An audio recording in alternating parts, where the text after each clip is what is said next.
আসসালামু আলাইকুম, সবাইকে শুভেচ্ছা। আমি আরজি কিবরিয়া বলছি, যেই অরিজিনাল চ্যানেলে এই মুহূর্তে আপনারা আছেন। তো সবাইকে অনুষ্ঠান শোনার আগে বিনীতভাবে অনুরোধ করছি আমাদের চ্যানেলটি সাবস্ক্রাইব করবার জন্য। এখানে সাবস্ক্রাইব বাটনটি আছে, প্লিজ ক্লিক করবেন। পাশে একটা বেল বাটন আছে, বাটনটি অন করে নেবেন। সবার প্রতি রিকোয়েস্ট থাকছে। Thank you very much. প্রিয় শ্রোতা, আপনাদের সবাইকে স্বাগত জানাচ্ছি জীবন গল্পে। আমি আরজি কিবরিয়া রয়েছে আপনার সঙ্গে, এবং কথা না বাড়িয়ে আমার যিনি গেস্ট আছেন তার সঙ্গে আজকে পরিচয় করিয়ে দিই। জি, প্রথমে আপনার নামটা একটু বলেন প্লিজ। আমার নাম মোহাম্মদ জায়েদ হোসেন। জায়েদ হোসেন, জি। বর্তমানে বয়স কত? আমার বয়স বর্তমান 38। 38 বছর বয়স। তো থাকছেন কোথায়? আমার বর্তমান বাসা হচ্ছে মিরপুর ডিওইচএস এ। এমনি জন্ম জেলা? জন্ম ঢাকাতেই, পড়াশোনা ঢাকাতেই। ঢাকাতেই, ওকে। সো 38 বছর বয়স, নিশ্চয়ই এক্সপিরিয়েন্সের জীবনে বহুত হয়েছে। জি। জীবন গল্প অনুষ্ঠানটা শোনেন কি আপনি, নাকি কারো কাছ থেকে খোঁজ পেয়ে? আমি ওই গাড়িতে শোনা হয়েছে আমার প্রথম ফার্স্ট টাইম।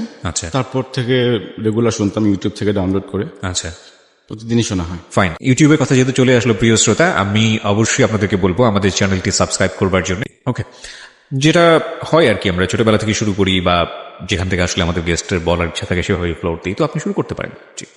আমি শুরু করব 2008 সাল থেকে শুরু করতে যাচ্ছি আমি। জি, না কিন্তু আপনার শৈশবটা আমরা একটু জানতে চাই। কোথায় জন্মগ্রহণ শৈশব করেছেন, আমি কেমন আমার ফ্যামিলি ছিল, সবকিছু মিলিয়ে? জন্ম ঢাকাতেই। বাবা গভর্নমেন্ট জব করতেন, সেই হিসেবে মতিঝিল এজিবি কলোনিতে বড় হয়ে ওঠা। পড়াশোনা করেছি মতিঝিল মডেল হাই স্কুল। কয় ভাই বোন ছিলেন? আমরা 4 ভাই 5 বোন। 4 ভাই 5 বোন। জি, 4 ভাই 5 বোন, এবং বাবা গভর্নমেন্ট জব করতেন। জি। আচ্ছা, আপনি বড় সবার? না, আমি বড় না। আমি আমার 5 বোন বড়। আচ্ছা। 1 ভাই বড়, আমি মেজো ভাইদের মধ্যে। ওকে, ঠিক আছে। তো পড়াশোনা করেছি ঢাকায় মতিঝিল মডেল হাই স্কুল, তারপর ঢাকা সিটি কলেজ, জি। তারপর জগন্নাথ। এভাবেই বড় হয়ে ওঠা। তো আমি যেখান থেকে শুরু করতে যাচ্ছি 2008 সাল থেকে। জি। 2008 সালে তখন মোবাইলের বিভিন্ন অপারেটর একটা অপশন চালু করেছিল ভয়েস আড্ডা নামে, 2828 ডায়াল করে আড্ডা মারার জন্য। তো আমি ওখানে রেজিস্ট্রেশন করি। রেজিস্ট্রেশন করে কল করি। তো অপর প্রান্ত থেকে একটা মেয়ে কলটা রিসিভ করে। তখন আপনি কিসে পড়ছেন? তখন আমি বিজনেস করি। মানে পড়াশোনা কমপ্লিট? তখন পড়াশোনা কমপ্লিট, হ্যাঁ, মাস্টার্স কমপ্লিট। মাস্টার্স কমপ্লিট পরের ঘটনা? জি। তো তার আগের ঘটনাগুলো তো আমাদের একটু জানা দরকার। তার আগে স্কুলে যদি বলি, স্কুল লাইফের কথা। আপনি জব করলেন না কেন? মানে কোথাও কোনো জব করলেন না কেন? না, আমাদের বিজনেস হচ্ছে গার্মেন্টস এর। আপনার বাবার গার্মেন্টস এর বিজনেস? বাবার না, আমার ছোট ভাই আছে গার্মেন্টস লাইনে। আচ্ছা, দুজন একসাথে আমরা বিজনেস শুরু করেন। মানে সেই সময় আপনার বিজনেসের বয়স কত? মানে বিজনেস প্রতিষ্ঠানের বয়স কত? বিজনেস শুরু করি 2007 সাল থেকে। 7 সাল থেকে শুরু করেন। আর আপনার ঘটনাটা 2010 সালের? ঘটনা 2008 সালে। 8 সালে, মানে 1 বছরের মাথার ঘটনা। 1 বছর মাথা। তো আপনার কি প্ল্যান ছিল এটা, যে আপনি পড়াশোনা করে বিজনেসই করবেন নাকি জব করবেন? বিজনেসের প্রতি আমার ছোটবেলা থেকে একটা টান ছিল। তো ঠিক আছে, 2828 এর গল্প আপনি বলছিলেন। 2828 এর গল্প অনেকেই জানে, আমি নিজেও শুনেছি, তবে কখনো আমার ট্রাই করা হয়নি আর কি। আচ্ছা, হ্যাঁ বলেন। আমিও শুনেছি, কয়েকজন এসেছিল এখানে। এই জীবন গল্পে অনেকে এসেছিল, ওদের গল্প শোনা হয়েছে আমার। জি। তো অপর প্রান্ত থেকে একটা মেয়ে কলটা রিসিভ করার পর তার সাথে কথা হাই হ্যালো হয়। মেয়েটা থাকে রংপুর। আচ্ছা। তো তার সাথে কিছুক্ষণ কথা বললাম। তারপর জিজ্ঞেস করলাম আপনি কি করেন? তো মেয়েটা বললো যে সে এসএসসি পরীক্ষা দিবে। আচ্ছা। তো আমি তখন তাকে একটু বকা দিলাম যে এসএসসি পরীক্ষা দিবা, তুমি এখানে রেজিস্ট্রেশন করেছো কেন? তোমার তো বয়স কম, তোমার এখন পড়াশোনা করার বয়স। তো বললো যে রেজিস্ট্রেশন আসলে আমি করিনি, আমার বোন করেছে। আমার যে বড় বোন আছে, ওর বোন রেজিস্ট্রেশন করেছিল। তো তারপর তার সাথে বেশ কিছুক্ষণ কথা বলেছে, আমার নাম্বার চাইলো। আমার নাম্বার দিলাম। তারপর থেকে তার সাথে কথা রেগুলার হতো। তার কণ্ঠটা খুব সুন্দর ছিল, গানও খুব ভালো গেত। এভাবে তার সাথে কথা বলতে বলতে প্রায় 6 মাস কেটে গেল। 6 মাস যাওয়ার পর তখন দেখলাম যে আমরা একে অপরের প্রেমে পড়ে গেলাম। আমিও তাকে পছন্দ করি, সেও আমাকে পছন্দ করে, কেউ কাউকে না দেখি। আচ্ছা। মানে তার সাথে কথা বলতে এত ভালো লাগতো, মানে বিশেষ করে গান শোনা হতো বেশি। ওর গলার ভয়েসটা ছিল ইউনিক। প্রতিদিনই গান শুনতাম। তো একটা সময় ওই আমাকে জিজ্ঞেস করলো যে আমি তাকে পছন্দ করি কিনা, আমি তাকে ভালোবাসি কিনা। আমি যখন বললাম হ্যাঁ আমি তোমাকে ভালোবাসি, তখন সেও রিপ্লাই দিল যে হ্যাঁ, সেও আমাকে ভালোবাসে। এভাবে শুরু। মেয়েটা তখন এসএসসি পড়ুয়া? এসএসসি পাস করেছে তখন। আচ্ছা, এসএসসি পাস করেছে তখন। আর আপনি তখন মাস্টার্স পাস করে আপনি বিজনেস শুরু করেছেন? বিজনেস করছি, জি। তারপর এভাবে কথা বলতে চলতে থাকার পর একটা সময় আমি বললাম যে এক কাজ করো, তুমি তো আমাকে দেখোনি। সে তো কিন্তু আমাকে ডিসিশন দিয়ে দিয়েছে যে হ্যাঁ, সে আমাকে পছন্দ করে, লাভ করে। তাই বলে তুমি আমাকে দেখোনি, এক কাজ করো, আমি তোমাকে আমার ছবি পাঠাই, তুমি দেখো, তুমি তোমার ডিসিশন চেঞ্জ করতে পারো। তো একটা পর্যায়ে তখন তোর মেসেঞ্জার ছিল না, তো মাল্টিমিডিয়া অপশন একটা ছিল ছবি পাঠানোর জন্য। জি। তো ওর আবার মাল্টিমিডিয়া সেটও ছিল না। যাই হোক, ওর বড় বোনের মাল্টিমিডিয়া সেট ছিল।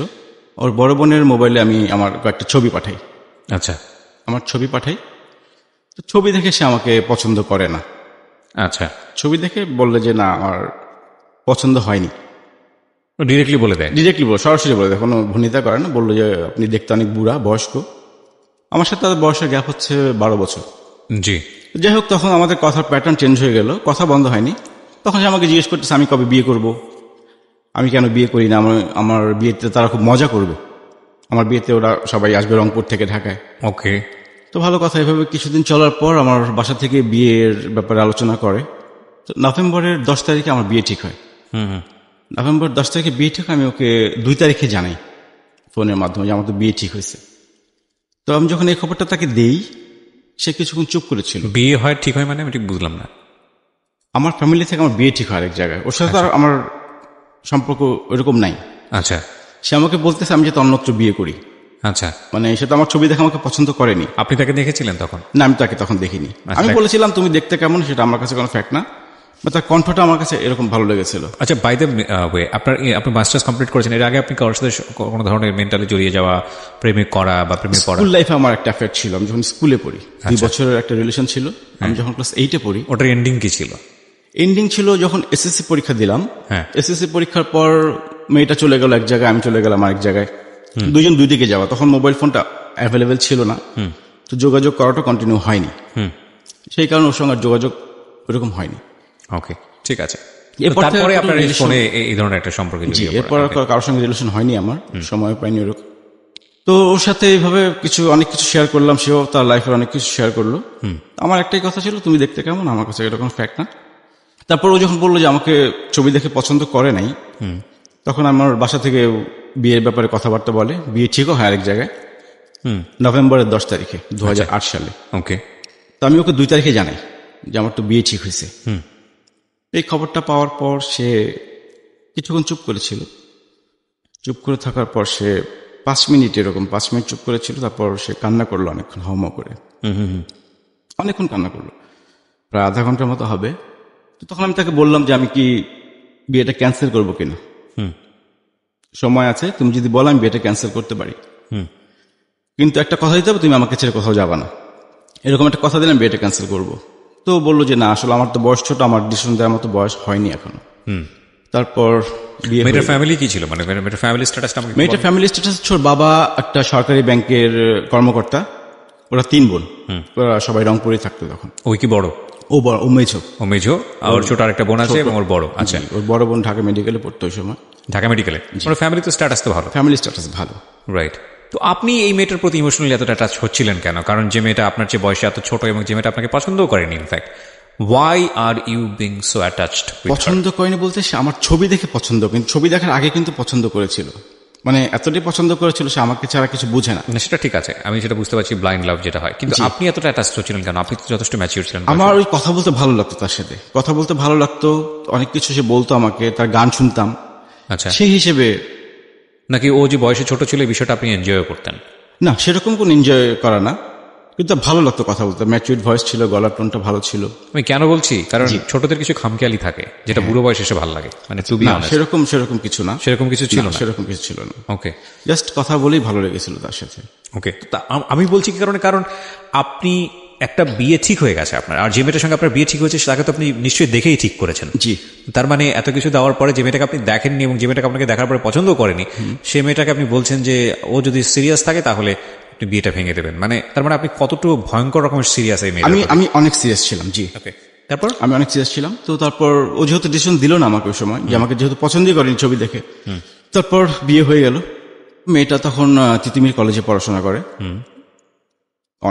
অনার্স ফাইনাল ইয়ারে পড়ে। জি।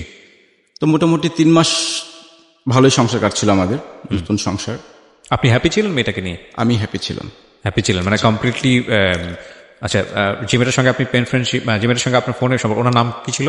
নাম ছিল হানি। হানি। আর যাকে আপনি বিয়ে করলেন, আপনার ওয়াইফ, ওনার নাম কি? ওর নাম হচ্ছে রুবি। তো রুবির সাথে আপনি কমপ্লিটলি হ্যাপি ছিলেন? হ্যাপি ছিলাম। তার মানে হানির সাথে কমিউনিকেট করার কোনো প্রশ্নই ওঠে না? না, প্রশ্নই ওঠে না। ওকে, তারপর 3 মাস পর হানি আমাকে ফোন দেয়। ফোন দিয়ে অনেক কান্নাকাটি করে, সে টিকতে পারতেছে না, তার খুব খারাপ লাগতেছে, সে ঘুমাইতে পারে না, মানে সে সুইসাইড করবে এরকম একটা পজিশন তার। 3 মাস পরে ফোন দিয়ে? 3 মাস পর। 3 মাসে আমার সঙ্গে কোনো যোগাযোগ করেনি, আমিও করিনি। তো সে সুইসাইড করবে, সে আমার থেকে ক্ষমা চায় যে আমাকে মাফ করে দিও, এরকম অনেক কিছু। তো আমি তাকে বুঝালাম যে আসলে এটা তো সমাধান না, সুইসাইড এটা কেমন কথা। সে প্রতিদিন ব্লেড নিয়ে ঘুমাতো রাতের বেলা। এগুলো আপনাকে বলেছে সে? এগুলি বলেছেন। আপনি তো দেখেন নাই? না না, রাইট। হাতে রক কেটে দেবে একটা আস্তে করে, আর আমি কোনো খোঁজ খবর পাবো না। এগুলো বলে বলে আপনাকে? এগুলো বলে বলে, হ্যাঁ। তা আমি এখন পড়লাম টেনশন, এখন যদি সুইসাইড করো তাহলে তো সমস্যা হবে আমার, যে আমার কারণে সে সুইসাইড করছে, আমি নিজেকেও ক্ষমা করতে পারবো না। এভাবে তার সাথে কথা বলতে থাকলাম, বুঝাতে থাকলাম, প্রতিদিনই একই কথা যে সে সুইসাইড করবে, সে টিকতে পারতেছে না। লাস্টে এমন একটা পর্যায়ে চলে আসে, সে আমার সেকেন্ড ওয়াইফ হবে, এরকম একটা অফার করে? এরকম একটা অফার করে। আমি তখন কিছু বলি, আমি সেটা তো সম্ভব না, বিয়ে করে ফেলছি না, আগে কেন বলনি আমাকে, আমি তো অপশন দিয়েছিলাম। তো সে এভাবে কথা বলতে বলতে একটা সময় আমার ওয়াইফের সাথে কথা বলে। কিভাবে কথা বললো? ঘটনাটা কি ছিল? ঘটনা ছিল আমার ওয়াইফের সাথে কথা বলবে। আচ্ছা, তারপর আপনি কি করলেন? তারপর আমি ওয়াইফকে দিলাম যে আমার ছোট একটা ফ্রেন্ড, মোবাইলে পরিচয়, তো ওয়াইফকে খুলে বলছি, অন্য কিছু বললেন, জাস্ট বলছি কথা হয় ওর সাথে। আপনার তার মানে আপনি হানির সঙ্গে আগে প্ল্যান করেছিলেন যে যে আপনার পরিচয়, তোমার পরিচয় করিয়ে দিব আমার বন্ধু হিসেবে, সেই হিসেবে তুমি কথা বলতে পারো? ও বলছিল যে ভাবির সাথে কথা বলবে, হ্যাঁ, যে একটু ভাবির সাথে কথা বলবো, কেমন মানুষ। কিন্তু কথা বলাটা আপনার জন্য তো রিস্কি ছিল। আপনি নিশ্চয়ই হানিকে কোনো না কোনো ভাবে ম্যানেজ করে, যাতে সে চিনতে না পারে, বুঝতে না পারে, এরকম ভাবে তো আপনি ওয়াইফের সঙ্গে কথা বলিয়েছেন। সেরকম না, সে বলেছিল আমার ওয়াইফের সাথে কথা বলে তার ইচ্ছা, যে আমার ওয়াইফের সাথে তার অনেকদিন ইচ্ছা কথা বলবে। কেমন বিষয়টা আপনার জন্য রিস্কি না? আপনার জন্য সে যদি ফোন করে দিত ওয়াইফকে, যদি কোনো কিছু বলে দেবে, কিছু একটা হয়ে যায়, তখন সেরকম কোনো রিস্ক আমি মনে করিনি। কেন মনে করেননি? কারণ বলার তো কোনো প্রশ্নই আসে না যে আমি বিয়ে করে ফেলছি এখন, আর তার সাথে আমার অমন কোনো রিলেশন তো ছিল না, যাকে আমি দেখিনি এখনো। ওকে, তারপর ওয়াইফের সাথে কথা বলতো, ওয়াইফের সাথে খুব ভালো একটা রিলেশন তৈরি হলো, মাঝে মাঝে ফোন দিত। তো একটা সময় আমার ওয়াইফ বুঝতে পারে যে মেয়েটা আমার প্রতি কিছুটা দুর্বল। যেমন আমি সিগারেট খাই, আমার সিগারেট খেতে মানা করে দেয়। আমার ওয়াইফ জানে আমি সিগারেট খাই, কিন্তু ও ওখান থেকে ইনস্ট্রাকশন দিত আমি খুব বেশি সিগারেট খাই। আমার ঠান্ডা লাগলো একটু টেক কেয়ার করতে বলতো, ঠান্ডা লাগছে, মানে এই ধরনের অতি বাড়াবাড়ি। তো ওয়াইফ একটা সময় বিরক্ত হয়ে গেল, তো বিরক্ত হয়ে আমাকে বলল যে এই মেয়ে যাতে তোমাকে নেক্সট টাইম ফোন না দেয়। ওকে ওকে। তখন আমি তো ওকে বলতে পারতেছি না ফোন না দেওয়ার জন্য, ইনকেস যদি কোনো দুর্ঘটনা ঘটিয়ে ফেলে, আমার মাথায় টেনশন হচ্ছে সেটা। তারপর যোগাযোগ এভাবেই চললো কিছুদিন। ও ফোন দিত, আমি তখন বাইরে গিয়ে কথা বলতাম। এতদিন তো বাসায় কথা বলছি, ওর সামনে, ওয়াইফের সামনে কথা বলেছি, ও কিছু মনে করেনি। কিন্তু যখন ও নিষেধ করে দিল, তখন কথাটা বলতাম বাসার বাইরে গিয়ে। এভাবে সে আস্তে আস্তে রাত 2টার সময় ফোন দিত, রাত 3টার সময় ফোন দিত। এটা হয়তো ওর একটু হ্যালুসিনেশনের প্রবলেম ছিল, এই কারণে আমি যেটা পরে বুঝতে পেরেছি। হ্যালুসিনেশন বলতে? ও নিজের অজান্তেই ফোনটা দিত, ও বুঝতো না যে আমাকে ফোন দিচ্ছে। তো ফোন করে আপনি রাত 2-3টার সময় আপনার ওয়াইফের পাশ থেকে উঠে গিয়ে বাইরে গিয়ে কথা বলতেন? না, তখন কথা বলতো, কেটে দিতাম, তখন বন্ধ করে দিতাম মোবাইলটা। কিন্তু আমার ওয়াইফ তো দেখতো কে ফোন করছে, নাম্বারটা কার। এই নিয়ে এসে আমার বাসায় আম্মার কাছে বিচারও দেয়। আমার ওয়াইফ যে আমার একটা মেয়ের সাথে এরকম সম্পর্ক আছে। এভাবে সে আসতে, মানে আমাদের নিজেদেরও কিছু দ্বন্দ্ব ছিল, দুজনে ওয়াইফের সাথেও কিছু বনিবনা হচ্ছিল না। একটা পর্যায়ে সে আমার বাসা থেকে চলে যায়। আচ্ছা, সংসার শুরু করে কতদিন পরে ঘটনা? এটা 6 মাস পরে। আচ্ছা। তো চলে যাওয়ার পর আবার ফোনে যোগাযোগ হয়, আসতে বলি, বুঝাতে বলি, আসে না। এর মধ্যে আমার ফ্রেন্ড একটা বিয়ে করবে, ওর বিয়ের গায়ে হলুদের প্রোগ্রাম, তো ওখানে আমার ফ্যামিলি সবাই দাওয়াত দেয়। তাই আমি বলছি আমার ওয়াইফ তো এখন বাবার বাড়ি, তুই একটু ফোন দিয়ে বল ও যাতে ওখানে আসে।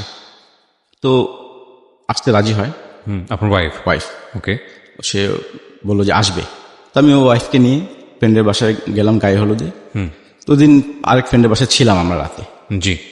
থাকার সময় আমরা ফ্রেন্ডের আড্ডা মারছিলাম, কাঠ খেলছিলাম আর কি, 4 ফ্রেন্ড মিলে। জি। তেমন সময় আমার মোবাইলে ফোন আসে, হানি ফোন করে রংপুর থেকে। তো ফোনটা আমার ওয়াইফ ধরে তাদের মধ্যে অনেক ঝগড়া হয়, অনেক গালিগালাজও চলে। আপনার সামনে? সেটা আমার সামনে না, আমরা তো পাশের রুমে কাঠ খেলছি। আচ্ছা। আরেক রুমে, মানে মোবাইলটা আমি রেখে আসছিলাম পাশে। আপনার ওয়াইফ মানে আপনার ফোন ইজিলি অ্যাক্সেস করতে পারতো? হ্যাঁ, আমার ফোন যে কেউ ধরতে পারতো, আমার ওরকম কোনো অপশন ছিল না, রেস্ট্রিকশন ছিল না। তো ফোনে কথা বলে ওদের মধ্যে একটা ঝগড়া হয় যে তোমাকে আমি ফোন দিতে মানা করছি, তুমি কেন ফোন দিছো। বেশ কিছুক্ষণ ঝগড়া হয় ওদের সাথে, ঝগড়া হয়ে পরের দিন সে আবার চলে যায়। তা আমি আমার বাসায় চলে আসলাম। আমি ওর সঙ্গে যোগাযোগ করছি যে কেন আসবে না, তার এক কথা সে আসবে না আমার সঙ্গে, সে সংসার করবে না। বসলাম, ফ্যামিলিগতভাবে বসলাম, ফ্যামিলিগতভাবে বসেও সিদ্ধান্তে আসা হলো না যে না, সে আমার সংসার করবেই না, করবে না। অনেক দিন দরবার করার পরও একটা পর্যায়ে আমাদের ডিভোর্স হয়ে যায়। সেটা হচ্ছে 2010 সালের জানুয়ারি মাসে। আপনার ফল্ট কি ছিল? আমার ফল ছিল যে আমি ফোনে কথা বলি। কেন বলেছেন? কেন বলেছি, ওই যে মেয়েটা সুইসাইড করবে, আমার মাথায় চিন্তা ছিল সেটাই। Who cares? আমার ওয়াইফের একই কথা ছিল যে ও সুইসাইড করবে, তোমার কি? এক্স্যাক্টলি, তার একটা কথাই ছিল। তা আমি চিন্তা করছি ইনকেস যদি সুইসাইড করে ফেলে সেক্ষেত্রে আমি তো নিজেকে, it was not the answer. The answer was you were actually emotionally attached with her. আপনি তখনও তাকে লাভ করেছেন, এটা অস্বীকার করার কোনো উপায় নাই। এবং এই সুইসাইডটা আপনার জন্য কোনো ফ্যাক্টই হতো না যদি না আপনি তাকে লাভ করতেন। সো আপনার জন্য ফ্যাক্ট ছিল আসলে আপনি তাকে তখন লাভ করেছেন। জি, it was a big fault in your life. Because কেন, মানে একটা মেয়েকে লাভ করেন আপনি, সেই অবস্থায় আপনি একটা মেয়েকে বিয়ে করতে গেলেন, সেই মেয়েটাকে আপনি চিন্তাও করলেন না তাকে লাইফে নিয়ে আসার পরে কি হবে। অ্যান্ড দেন মেয়েটা আপনার সঙ্গে কন্ট্যাক্ট করা শুরু করলো। ও তো ইমোশনালি বাচ্চা, বুঝলাম যে ঠিক আছে, কিন্তু আপনি তো বয়সে অনেক বেশি ম্যাচিউর ছিলেন। আপনি এই ধরনের একটা ভুল সিদ্ধান্ত কেন নিলেন? ওই যে আমার যে রিলেশনটা ছিল আমি এটা ভুলতে পারছিলাম না যে আসলে ব্যাপারটা কি হলো। এবং আপনার ওয়াইফ তো কমপ্লিটলি হ্যাপি ছিল আপনার সঙ্গে, আপনিও হ্যাপি ছিলেন, দুজনে আমরা হ্যাপি ছিলাম। 6 মাস পর্যন্ত আমাদের হ্যাপি। কত বছরের সংসার ছিল? 1 বছর, মাত্র 1 বছর। 1 বছর। ওকে, তারপর 1 বছর সংসার করার পর যখন ডিভোর্স লেটার হাতে পাই, ডিভোর্স আমাদের মিউচুয়ালি হয়েছে। আচ্ছা, ওই ম্যাজিস্ট্রেট অফিসে মিউচুয়ালি ডিভোর্স। পর 2010 জানুয়ারিতে আমাদের ডিভোর্স হয়ে যায়। তো ডিভোর্স হওয়ার পর, ডিভোর্স হওয়ার আগেই কি হানি জানতো বিষয়টা যে আপনারা ডিভোর্সের দিকে যাচ্ছেন? হ্যাঁ, জানতো। এবং তাতে তার কি সম্মতি ছিল? সে তো আমার সেকেন্ড ওয়াইফ হতেই চেয়েছিল। আচ্ছা, so she was happy. She was happy. এবং আপনিও মনে মনে এটাকে তেমন একটা বেশি খুব দেননি যে ঠিক আছে হলে হবে, আমি তো আছি আপনার। আমার ওই রকমই ছিল, মানে আমার ফল্ট ছিল আপনার জন্য না, ফল্ট অফ কোর্স, যে কারণে আপনি এখানে স্বীকারও করতে আসেন। কিন্তু তখনও কি আপনি হানিকে দেখেছেন? তখন আমি দেখিনি। সাচ আ ব্লাইন্ড আমি ইউ আর। তখনও তাকে দেখিনি। মানে তার কথার এত পাওয়ার ছিল, মানে এত ভালো লাগতো কথা, মানে ও যা বলতো আমি মানে কি বলবো এটাকে, মোহবিষ্ট হয়ে যেতেন। হিপনোটাইজ যেরকম হয় সেরকম হতাম। আজকে শুনে নিন যারা শুনছেন এই জীবন গল্পটা, যে একটা ভোকালের পাওয়ার কতখানি। এবং এই মিষ্ট মিষ্ট কথা শুনে নিজের মধ্যে এমন কিছু তৈরি করেন না অপর পক্ষে যিনি কথা বলছে তার সম্পর্কে, যাতে করে আপনি নিজে শেষ হয়ে যান। বলেন তারপর কি হলো? তারপর সে 2010 এইচএসসি পরীক্ষা দেয়। এইচএসসি পরীক্ষার পর আমি আবার একটা অ্যাক্সিডেন্ট করি বাইকে। বাইকে আমার পা ভেঙে যায়। তো কে একজন বলেছিল আমাকে রংপুরে একটা তেল পাওয়া যায়, হাড় ভাঙার তেল পাওয়া যায়। আচ্ছা, তো আমি তখন যাই, রংপুর যাই তেলটা আনতে। এ ফাঁকে ওর সঙ্গে দেখা করার ইচ্ছা ছিল, তো ওর বাসায় যাই সরাসরি। আচ্ছা, ও সরাসরি বাসায় যেতে পারে। কত বছরের সম্পর্কের পরে বাছাই গেলেন? এটা 2008 থেকে 2010। 2008 থেকে 2010 দিকে গিয়ে 2 বছর পরে ওর 2 বছর। আচ্ছা, 2 বছর পর ও বাইরে আসতে পারবে না, মানে বাসা থেকে বাইরে আসতে পারবে না। তো সে বললো যে বাসায় যাওয়ার জন্য। ইন দ্য মিনিট ওর বাসায় কি সবাই জানতো যে আপনার এরকম একটা ওর বাসায় সবাই জানে, আমার সাথে কথা বলে। আচ্ছা, কিন্তু আপনার সঙ্গে আমার বিয়ে হয়েছে সেটাও জানে। এরকম একটা সম্পর্ক আছে সেটা জানে না? না, সম্পর্ক আছে সেটা জানে, জাস্ট জানে যে একটা বড় ভাই আছে। আমি বিভিন্ন সময় গিফট পাঠাতাম। গিফট পাঠাতেন? গিফট পাঠাতাম। কি ধরনের গিফট পাঠাতেন?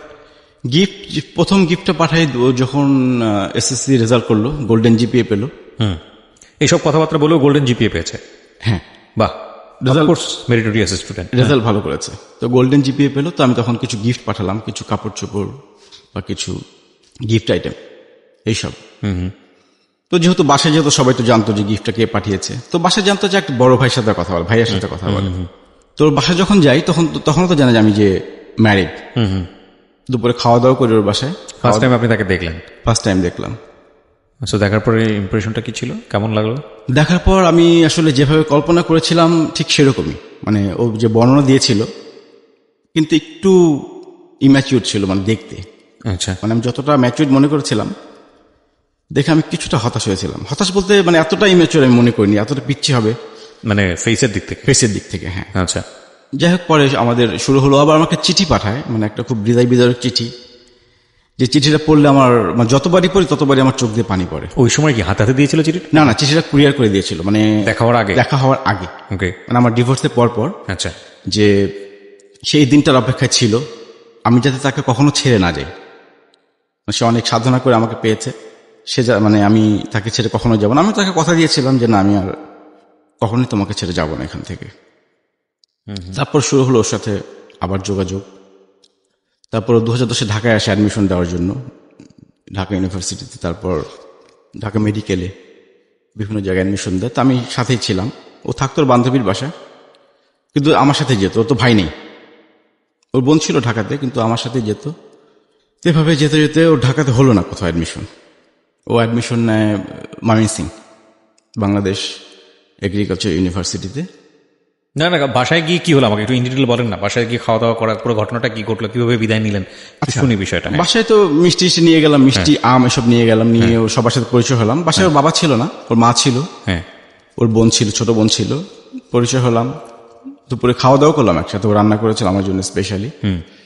রান্না করে বিকেলের দিকে আমি আবার ওখান থেকে ব্যাক করি ঢাকার দিকে। আচ্ছা, সকালে গিয়ে নেমেছি। আপনাদের সঙ্গে কোনো কথাবার্তা হয়নি, পার্সোনালি কথাবার্তা হয়নি? পার্সোনালি কথাবার্তা ড্রয়িং রুমে হয়েছে। আচ্ছা, যে ড্রয়িং রুম, ওখানেই কথাবার্তা হয়েছে। তো আম্মু আসছে গেছে এই পাশ দিয়ে, বোন আসছে গেছে এই পাশ দিয়ে, কিন্তু ওইভাবে কথাবার্তা হয়েছে। ওই তার সাথে আমার প্রথম দেখা। তারপর বিকেলে চলে আসলাম ঢাকাতে। ঢাকাতে চলে আসার পর আবার তার সঙ্গে ফোনে যোগাযোগ। এমনও দিন গেছে যে কথা বলতে বলতে সকাল হয়ে গেছে। আচ্ছা। এসএসসি আর ইন্টার পড়ুয়া একটা মেয়ে কথা বলতে বলতে ভোর বানিয়ে ফেলছে, ওর বাবা মা এগুলো খেয়াল করতো না? ও ওর বোনের সঙ্গে, ওর বোন জানতো যে আমার সাথে কথা বলে। বাসায় ওর সমস্যা কি, বাসায় অতটা যোগাযোগ ছিল না কারোর সাথে, মানে মা বাবার সাথে মেয়ে, আচ্ছা, বোনের সাথে বোন, একটা ডিটাচ ছিল। জি। সেই কারণে কথাটা আমার সাথে বেশি হয়েছে।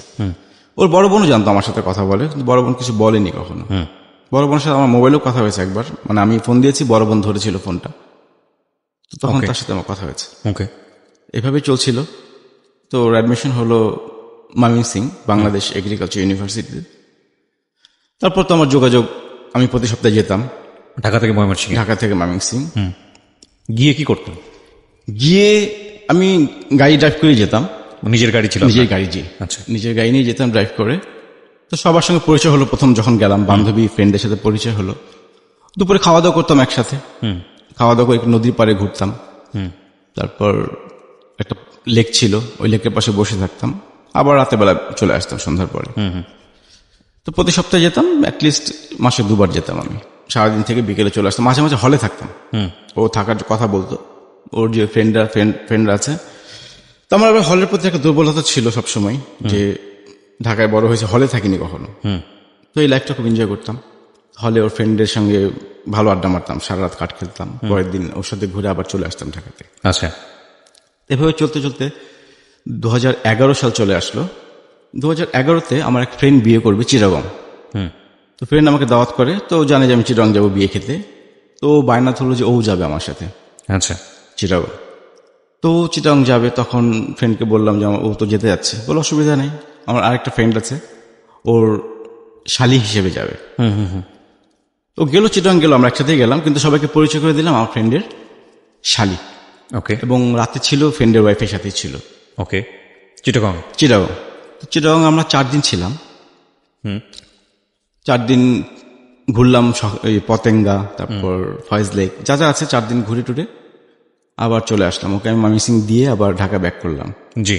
এভাবে চলতে চলতে ওর ভার্সিটিতে একটা সংগঠন আছে, অঙ্কুর কালচারাল অর্গানাইজেশন, ও ওখানে যুক্ত হয়। আচ্ছা। তা আমার আবার সমস্যা নাই, আমি আবার সাংস্কৃতিক মনা, গান বাজনা পছন্দ করি।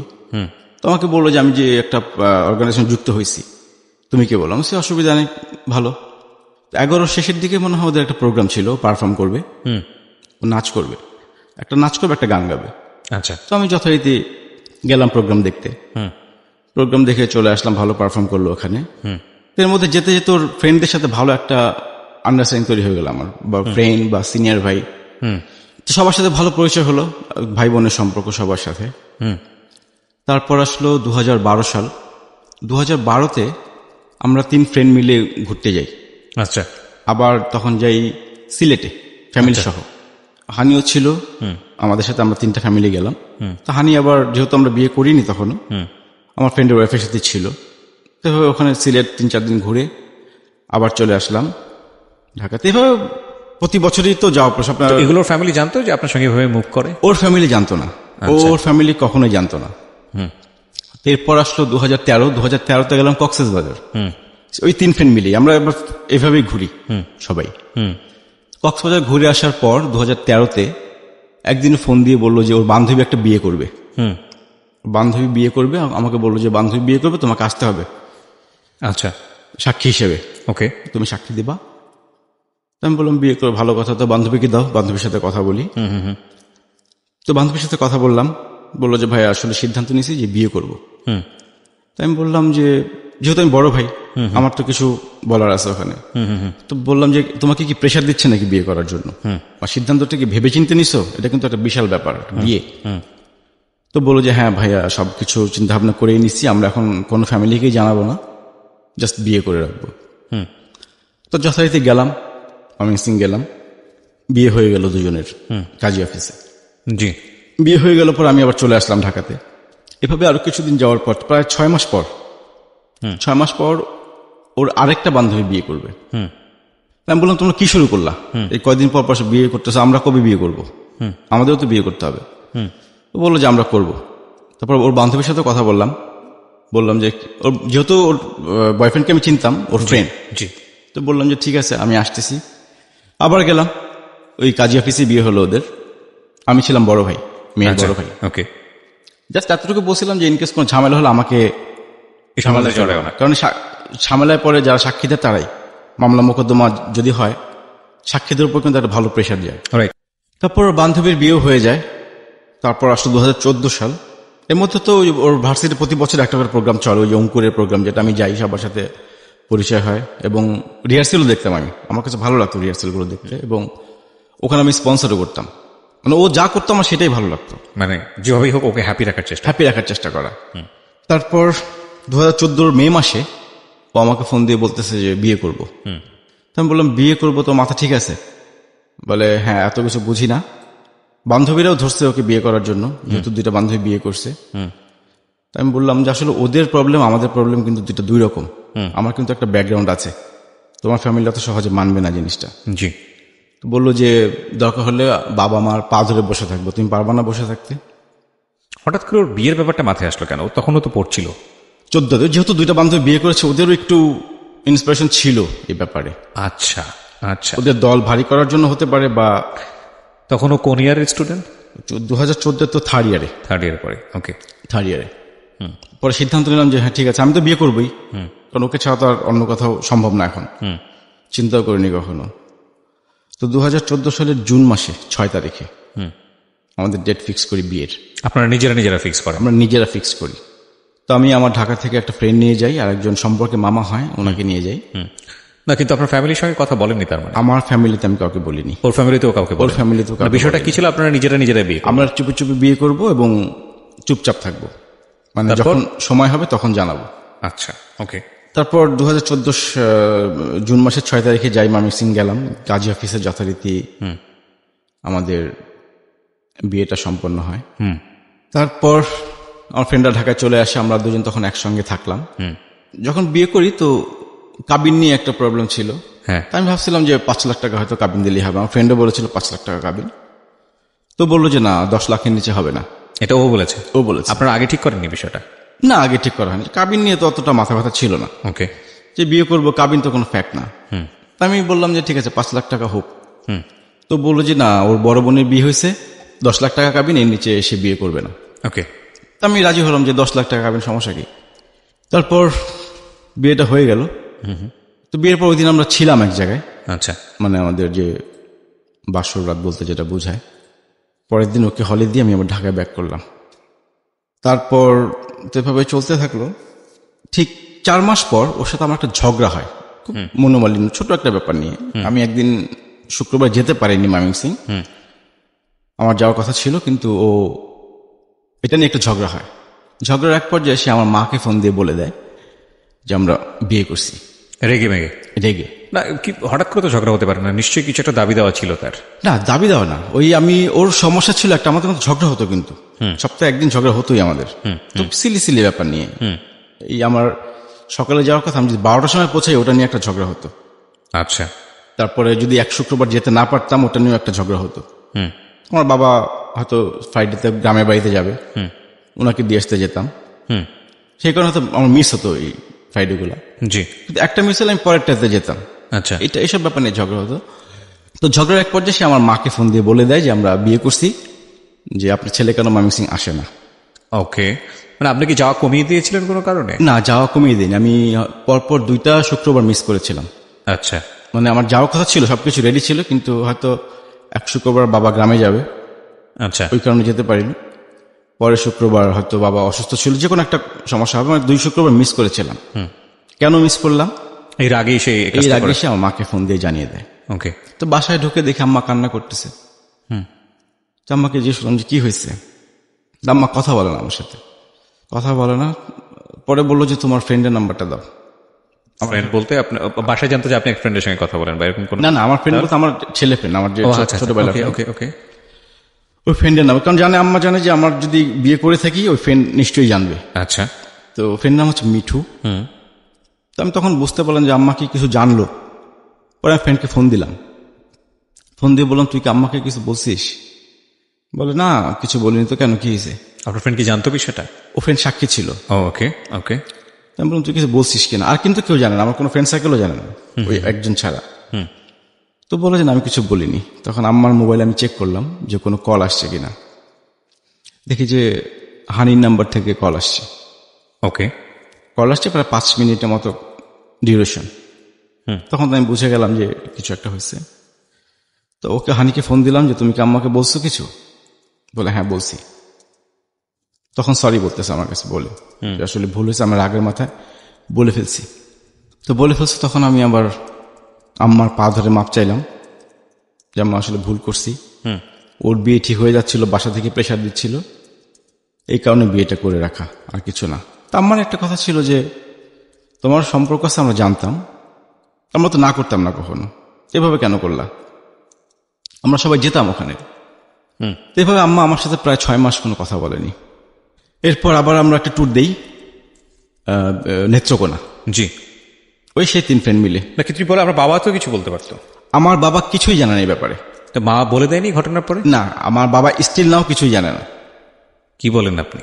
আমার বাবা কিছুই জানে না, এখনো কিছু জানে না। Life is more than drama, আমরা সবসময় বলি। So everything is possible in life. Okay, আমরা একটু আগাই সামনের দিকে। হ্যাঁ, তো মা কিছু বললো না? আপনি মাকে বললেন না যে মা তুমি এটা বলো না, বা মাকে সরি বলা কিছু? মাকে, মার পা ধরে বসেছিলাম আমি। আচ্ছা, তারপর মা কি বললো? বসে অনেকক্ষণ কান্না করলাম। আম্মা খুব কষ্ট পাচ্ছে, মনে হয় আমার মৃত্যু সংবাদ পেলে মনে হয় এত কষ্ট পেত না, মানে এই খবরটা পেয়ে যতটুকু সে কষ্ট পাইছে। কারণ আমি ছিলাম আমার মার খুব পছন্দের একটা ছেলে, জি, আমাকে বেশি পছন্দ করে বাসা সবার থেকে। আমি আমার মাকে নিয়ে বিভিন্ন জায়গায় ঘুরতেও যাই, বলা হয়নি এগুলা, বিভিন্ন ভ্যালেন্টাইন্স ডে, পহেলা বৈশাখ আমি আম্মাকে নিয়ে ঘুরি।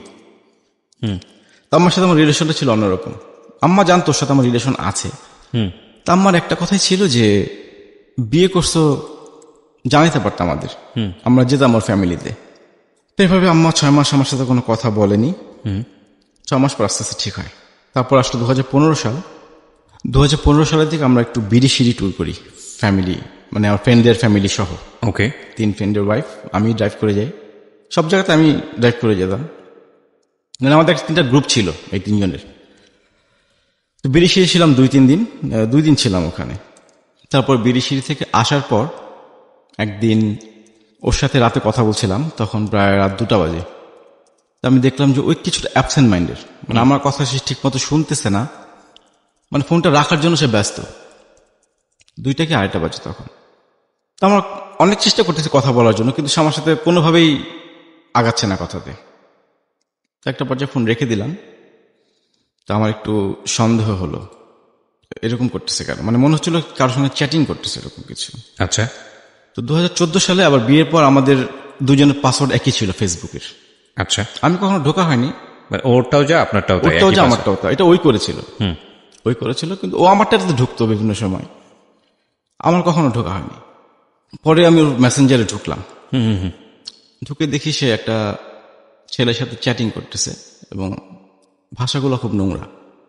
ওকে। খুব নোংরা ভাষা।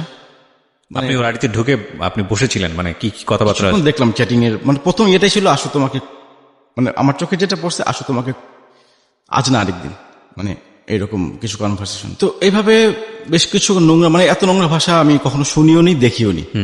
আর ওর সাথে আমার এরকম কখনো হয়নি, প্রশ্নই আসে না। আচ্ছা, এগুলো ধরনের কথাবার্তা কখনো না, কখনো এই ধরনের নোংরা কথাবার্তা ও পছন্দ করতো না, আমি পছন্দ করতাম না। কিছুক্ষণ প্রায় 3-4 মিনিট দেখা পর আর নিতে পারছিলাম না তখন জিনিসগুলা। একটা পর্যায়ে ছেলে বলতেছে তোমার একটা ছবি পাঠাও, টপলেস ছবি। ও একটা ছবি পাঠায়, টপলেস পাঠায় না, জাস্ট ওড়না ছাড়া একটা ছবি পাঠায়। এটা মানে ও পাঠায়, আপনি বসে আছেন, আমি দেখতেছি স্টিল নাও আমার চোখের সামনে। ওকে। ও ছবিও পাঠায়, কিন্তু ছেলে বললো এই ছবি কেন, আমি তো এই ছবি পাঠাতে বলিনি। তো বললো যে এর বেশি পসিবল না। ওকে, এর বেশি পসিবল না। তখন আমি ওকে ফোন দিলাম, আমি পারছিলাম না তখন, মানে আমার সব ভালোবাসা বিশ্বাস এক মুহূর্তে জিরোতে চলে আসলো যে আমি কি দেখলাম এটা। পরে ওকে ফোন দিলাম যে কি করতেছ। ও বললো যে এক জুনিয়র নক দিছে, ওটা রিপ্লাই দিলাম। জুনিয়রটা কে? বলে ঈশিতার কাজিন, ওর বান্ধবী ঈশিতা, ওর কাজিন। ও কি করে, কোথায় থাকে, সবকিছু। যখন ও বল তুমি এমন করতেছো কেন, মানে এত কিছু কেন জিজ্ঞেস করতেছি আমি। তখন আমি একটু ভাষা খারাপ করলাম না, তুই জানিস না কেন করতেছি আমি এরকম। ওই কনভারসেশনের মধ্যে আপনি ইন্টারাপ্ট করে ফেললেন? হ্যাঁ, আমি তখন ফোন দিয়েছি তাকে। মানে আপনার ওয়াইফকে ফোন দিয়েছেন? আমার ওয়াইফকে ফোন দিয়েছি। আচ্ছা, তো কনভারসেশন চলতেছিল এই অবস্থায় ফোন দিয়েছেন? ওই অবস্থায় ফোন দিয়েছি, হ্যাঁ। আচ্ছা, প্রথমে বলেছি কি করো, মানে আপনি কন্ট্রোল করতে পারেননি? কন্ট্রোল করতে পারিনি তখন আমি। That is another big mistake. Fine, আমি আসলে বিগ মিস্টেক বলবো কি, মানে মাথা তখন আসলে হয়তো ওনার ঠান্ডা ছিল না, যে কারণে উনি এটা করে ফেলেছেন। বাট এটা খুব খুব ঠান্ডা মাথায়, যেহেতু পাসওয়ার্ডটা আপনার কাছে ছিল, জি, খুব ঠান্ডা মাথায় আপনি পুরো ঘটনাটাকে রিভিল করতে পারতেন। আমি কখনোই ঢুকিনি। আচ্ছা, জীবনে কখনো ঢোকেননি, শুধু সন্দেহ হয়েছে বলে ঢুকেছেন? সন্দেহ হয়েছে। But what happen in her life, sorry in his life, so ওইটাই আমরা আমাদের এখানে প্রচার করছি। বাট টুকি কয়েকটা জায়গায় যদি কখনো আপনার লাইফে এরকম সিচুয়েশন ফেস করতে হয়, দুই একটা জাস্ট একটু টিকা টিপ্পণি করছি এই কারণে, যদি হয় কখনো, তাহলে আপনি যেটা করবেন, প্রথমত সন্দেহ করা ভালো কিছু না, তারপরে যদি সন্দেহ করে যদি ভিতরে গিয়ে এরকম কোনো কিছু পানও, সেটা যে কোনো ক্ষেত্রে হতে পারে, ছেলের ক্ষেত্রে বা মেয়ের ক্ষেত্রে, দেন মাথা ঠান্ডা রেখে পুরো ঘটনাটা রিভিল করাটা খুব জরুরি। কেন জরুরি সেটা হয়তো আমি অনুষ্ঠানের শেষের দিকে গেলে আপনাদেরকে বলবো। তারপর তো বেশ কিছুক্ষণ রাগারাগি করলাম তার সাথে, এবং তখনই ব্রেকআপ করে দিলাম। তোমার সাথে ফার্দার আপনি বলেছেন ওকে? যে ওকে বলেছি যে আমি কি দেখেছি বা কি হয়েছে না? হ্যাঁ, ও জানে, ও তখন বুঝতে পেরেছে পুরো জিনিসটা বলে? আমি ওকে স্ক্রিনশট পাঠিয়ে দিয়েছিলাম তখন। ও, আপনি স্ক্রিনশটগুলো নিয়ে নিয়েছেন? 2-3টা নিয়েছিলাম। এগুলো আছে আপনার কাছে এখন? ডকুমেন্টস আছে, আমার কাছে আছে, স্ক্রিনশট আছে। ওকে। তো আমি ওকে আবার এই স্ক্রিনশটে পাঠিয়ে দিয়েছিলাম। তো তখন খুব সরি বলল। আপনি ঘটনাটা জানতে চাইলেন না যে কি হয়েছে তোমাদের মধ্যে? হ্যাঁ, ওই বলতেছে জুনিয়রের সাথে এরকম রিলেশন কেন তোমার? জুনিয়র বলতে ওর ডিপার্টমেন্টের জুনিয়র? না, ও ঢাকায় থাকবে, বান্ধবী কাজিন। ওই একদিন ময়মনসিংহ গিয়েছিল, সেখানে তার সাথে পরিচয় হয়েছে। তোর সাথে দেখলাম প্রায় 15 দিন যাবত এরকম চ্যাটিং হচ্ছে। মানে আপনাদের মধ্যে কি এমন কোনো ব্যাপার ছিল যে কারণে ও এই ধরনের কাউকে দিয়েছে, নাকি এগুলোর হ্যাবিচুয়াল ব্যাপার ছিল যে হঠাৎ করে হচ্ছে? না, এটা আমি ওই দিনই প্রথম জানতে পারি, এর আগে কখনো আমার ছিল না। আপনি তো একটা বিষয় নিশ্চিত যে একটা মেয়ে সাধারণত আমরা দেখি এই ধরনের সম্পর্কে গেলে তার সঙ্গে সম্পর্কটা খুব ডিপলি থাকে, আইদার খুব ডিপলি থাকে অথবা এটা অন্যরকম ব্যাপার স্যাপার। তো আপনি কি নিশ্চিত হলেন সম্পর্কটা আসলে কি ছিল? আমি দেখলাম ওদের সাথে একদিন দেখা হয়েছিল মাত্র। আচ্ছা, একদিন দেখা হয়েছিল, ছেলেটা ময়মনসিংহ গিয়েছিল। হ্যাঁ, এরপর থেকে এর সাথে বিগত 15 দিন যাবত একই রকম চ্যাটিং করতেছে। ও, মানে এটা আসলে কোনো অ্যাফেয়ার ছিল না? না, অ্যাফেয়ার ছিল, বাট এটা এক ধরনের ভার্চুয়াল কি বলা যেতে পারে, এক ধরনের ফিজিক্যাল ইন্টিমেসি। হ্যাঁ, সেরকম। ওকে, ভার্চুয়াল, তার সঙ্গে রিলেশন ছিল না, জাস্ট ওর জুনিয়র। ওকে। তো আপনি তাকে জিজ্ঞেস করলেন না যে তুমি এই ধরনের সম্পর্ক কেন করছো? বা হ্যাঁ, জিজ্ঞেস করেছি, সে সরি বলছে, তখন ভুল হয়েছে তার। সরি বলার পর আপনি রিয়াক্ট করেছেন, বাট আপনি ফাইন্ড আউট করার চেষ্টা করেছেন যে কেন এটা হচ্ছিল তোমার, মানে তুমি কেন এই ধরনের সম্পর্কে জড়াচ্ছ? সে এরকম কিছু আমাকে বলেনি, সে চুপ ছিল, মানে এরকম অ্যান্সার আমি পাইনি। এবং আমি তখনই বললাম যে আসলে এরপর থেকে তোমার সাথে আমার যোগাযোগ। এখানে একটা কথা বলি প্রিয় শ্রোতা, সরি ফর দিস ইন্টারাপশন। মানে লিগেলি যদি কখনো, মানে এটা তো লিগেলি অন্যায়। আর দ্বিতীয় কথা হচ্ছে যে যদি কখনো এই ধরনের কোনো সিচুয়েশনে পড়ে যান কেউ, বা যদি দেখেন যে অপরপক্ষ এই ধরনের একটা ইন্টিমেসির মধ্যে চলে গেছে, সেটা ভার্চুয়ালি হোক বা যে কোনো কিছুতেই হোক না কেন, এটাকে আমাদের যে রিয়াকশনটা সেই মুহূর্তে হয় ওনার লাইফে, যেটা ওনার যে রিয়াকশনটা হয়েছে সেটাই স্বাভাবিক হয়তোবা, কিন্তু খুব ঠান্ডা মাথায় ডিল করাটা খুব জরুরি। এই কারণে জরুরি যে এটা আপনার একজন সাইকিয়াট্রিস্টের সঙ্গে কথা বললেই হয়তো বুঝতে পারবেন যে আমাদের ভার্চুয়াল বলয়টা আমাদেরকে যত বেশি ফ্রি করে দিয়েছে, ঠিক তত বেশি আমাদের মনের ভিতরে বিভিন্ন রকমের জিঘাংসা, সেটা সবার জীবনেই কম বেশি এই জিনিসগুলো আছে, বের করে নিয়ে আসতে পেরেছে। হয়তো বা ভার্চুয়ালি আমরা এভাবে মুভ না করলে হয়তো এগুলো কখনোই এক্সপ্রেস হতো না, তো যেহেতু আমাদের অপরচুনিটি আছে সে কারণে আমরা এই জিনিসগুলো করি। এবং করতে গিয়ে আমাদের একটা স্বাভাবিক সম্পর্ক, একটা সুন্দর সম্পর্ক, একটা ভালো সম্পর্ক, এটা ভয়ঙ্কর রকমভাবে বিপদের মধ্যে পড়ে। এবং যদি কখনো এই ধরনের সিচুয়েশন ফেস করেন, লাইক আপনি করছেন না, আপনার অপরপক্ষ হয়তো বা ইনভলভ, সেক্ষেত্রে আপনার মাথা ঠান্ডা রেখে পুরো বিষয়টাকে ডিল করাটা খুব জরুরি ফর বেটারমেন্ট, মানে আপনাদের দুজনের জন্যই। বিকজ এটা এই ধরনের ব্যাপার আসলে সম্পর্ক ভাঙার জন্য যেমন লজিক্যাল, ঠিক একইভাবে আমার কাছে ইললজিক্যালও মনে হয়। যাই হোক, এটা আমার ব্যক্তিগত ওপিনিয়ন। হ্যাঁ বলুন। তারপর তো তার সঙ্গে বেশ কিছু ঝগড়া হলো, পরে বললাম যে তোমার সাথে আর আমার সঙ্গে যোগাযোগ করবা না, আমি এটা দেখার জন্য প্রস্তুত ছিলাম না। মানে সবকিছু এখন জিরোতে চলে আসলো হুট করে এই জিনিসগুলো দেখার পর। তো সে অনেক সরিটরি বললো, কান্নাকাটি করলো, আর হবে না এরকম, সে ভুল করছে। পরে কি করবো, 7-8 দিন পর আবার তার সাথে আমি ক্ষমা করে দিলাম যে ঠিক আছে, আর ফার্দার যাতে এরকম কিছু না হয়। 7-8 দিন পর আপনি নিজেই থাকতে পারেননি? হ্যাঁ, নিজে আমার ওই যে বললাম, আমার একটা ওর চিঠিটা পড়লে আমি কিছু, মানে তখন আমার কিছু মনে থাকতো না। Blindly emotionally attached, exactly. এবং সে কারণেই আপনি ওভাবে রিয়াক্ট করছেন, সে কারণেই আপনি আবার 7 দিন পরে ফিরে আসছেন। নইলে আসলে এগুলো আসলে লজিক দিয়ে চিন্তা করার বিষয়, আপনার জায়গা থেকে সেটা খুব স্বাভাবিক ছিল। আমি সেই ওই কান্নাগুলো যখন চিন্তা করতাম, সে যে কান্নাগুলো করতো, রাইট, ওগুলো চিন্তা করে তখন আমি ভুলে যেতাম সবকিছু। পরে আমি তাকে বললাম যে এরকম আমি খুব কষ্ট পাইছি। সে বলছে না, সে তার ভুল হয়েছে, সে ভুল স্বীকার করেছে, এরকম কিছু করবে না। তো এভাবে গেল। এর মধ্যে তো বিয়ের জন্য প্রেশার দিচ্ছি আমি, যে তুমি বাসায় কথা বলো।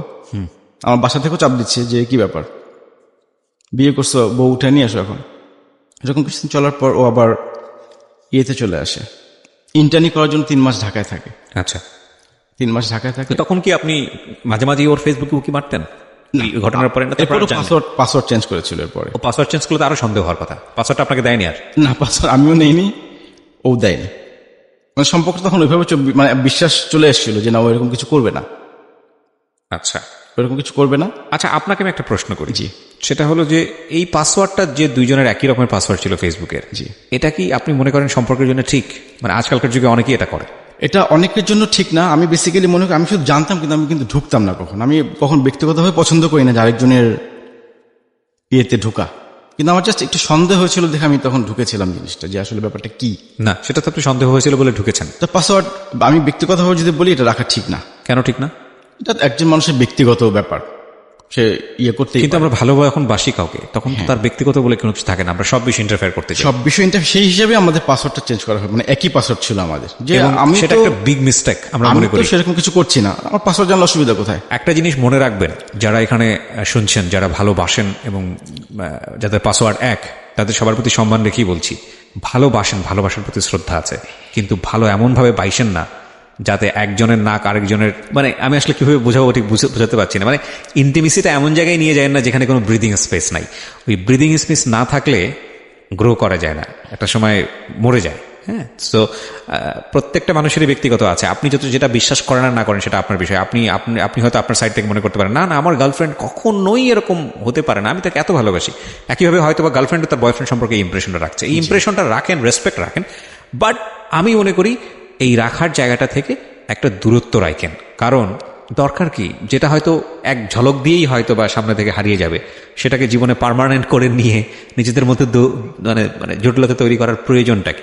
যাই হোক, পরবর্তীতে যখন পাসওয়ার্ড চেঞ্জ করে আমি কিছু বলিনি তখন, ঠিক আছে, একজনের ব্যক্তিগত জিনিস না ঘাটাই ভালো। রাইট, কারণ ঘাটতে গিয়ে তার সঙ্গে আমার একটা ব্রেকআপের মতো সিচুয়েশন তৈরি হয়েছিল।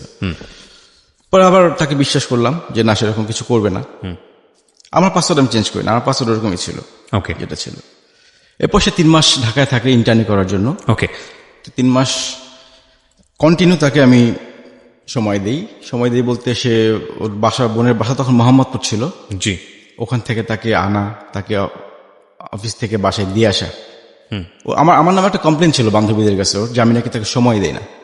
আচ্ছা, টানা 3 মাস আমি তাকে ফুল সময় দিয়েছি। বান্ধবী তো দেখছে আমাকে, এই সকাল থেকে মিরপুর থেকে মোহাম্মদপুর আসতাম, ওকে পিক করে ওকে অফিসে দিয়ে আমি আবার চলে যেতাম অফিসে। আবার বিকেলবেলা আমি চলে আসতাম, ওকে ওর বাসায় ড্রপ করে আমি বাসায় ব্যাক করতাম, টানা 3 মাস।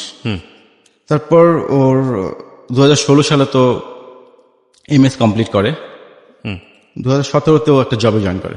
আচ্ছা, 2017 একটা প্রাইভেট ভার্সিটিতে সে লেকচারার হিসেবে জয়েন করে। ওকে, তো তারপর ও তো বিয়ের চাপ তো আমি দিচ্ছিলামই, যে বাসায় কথা বলো। এখন ও বলতো যে না, আগে মাস্টার শেষ হোক, জব করি, তারপরে বলে জব করলে আমার বাসায় আমার একটা আলাদা রকম পাওয়ার থাকবে কথার, তখন আমার কথা বাবা মা শুনবে।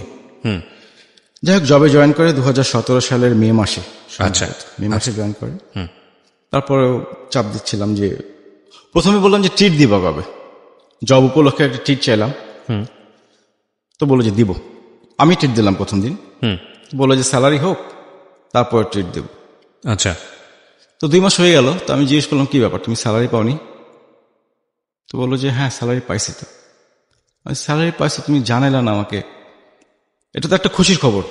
এই এতদিনের একটা রিলেশন, সে প্রথম জব করলো, রাইট। প্রথম একটা স্যালারি পেয়ে, তো সে আমাকে জানানো উচিত ছিল। আমি খুব কষ্ট পাইলাম। মানে আপনার হাজবেন্ড হিসেবে সেটা এক্সপেক্ট করতেছে? হ্যাঁ, যে একটা খুশির খবর এটা, রাইট। যে আমার ওয়াইফ আজকে প্রথম স্যালারি পাইছে, চলো আজকে খাবো।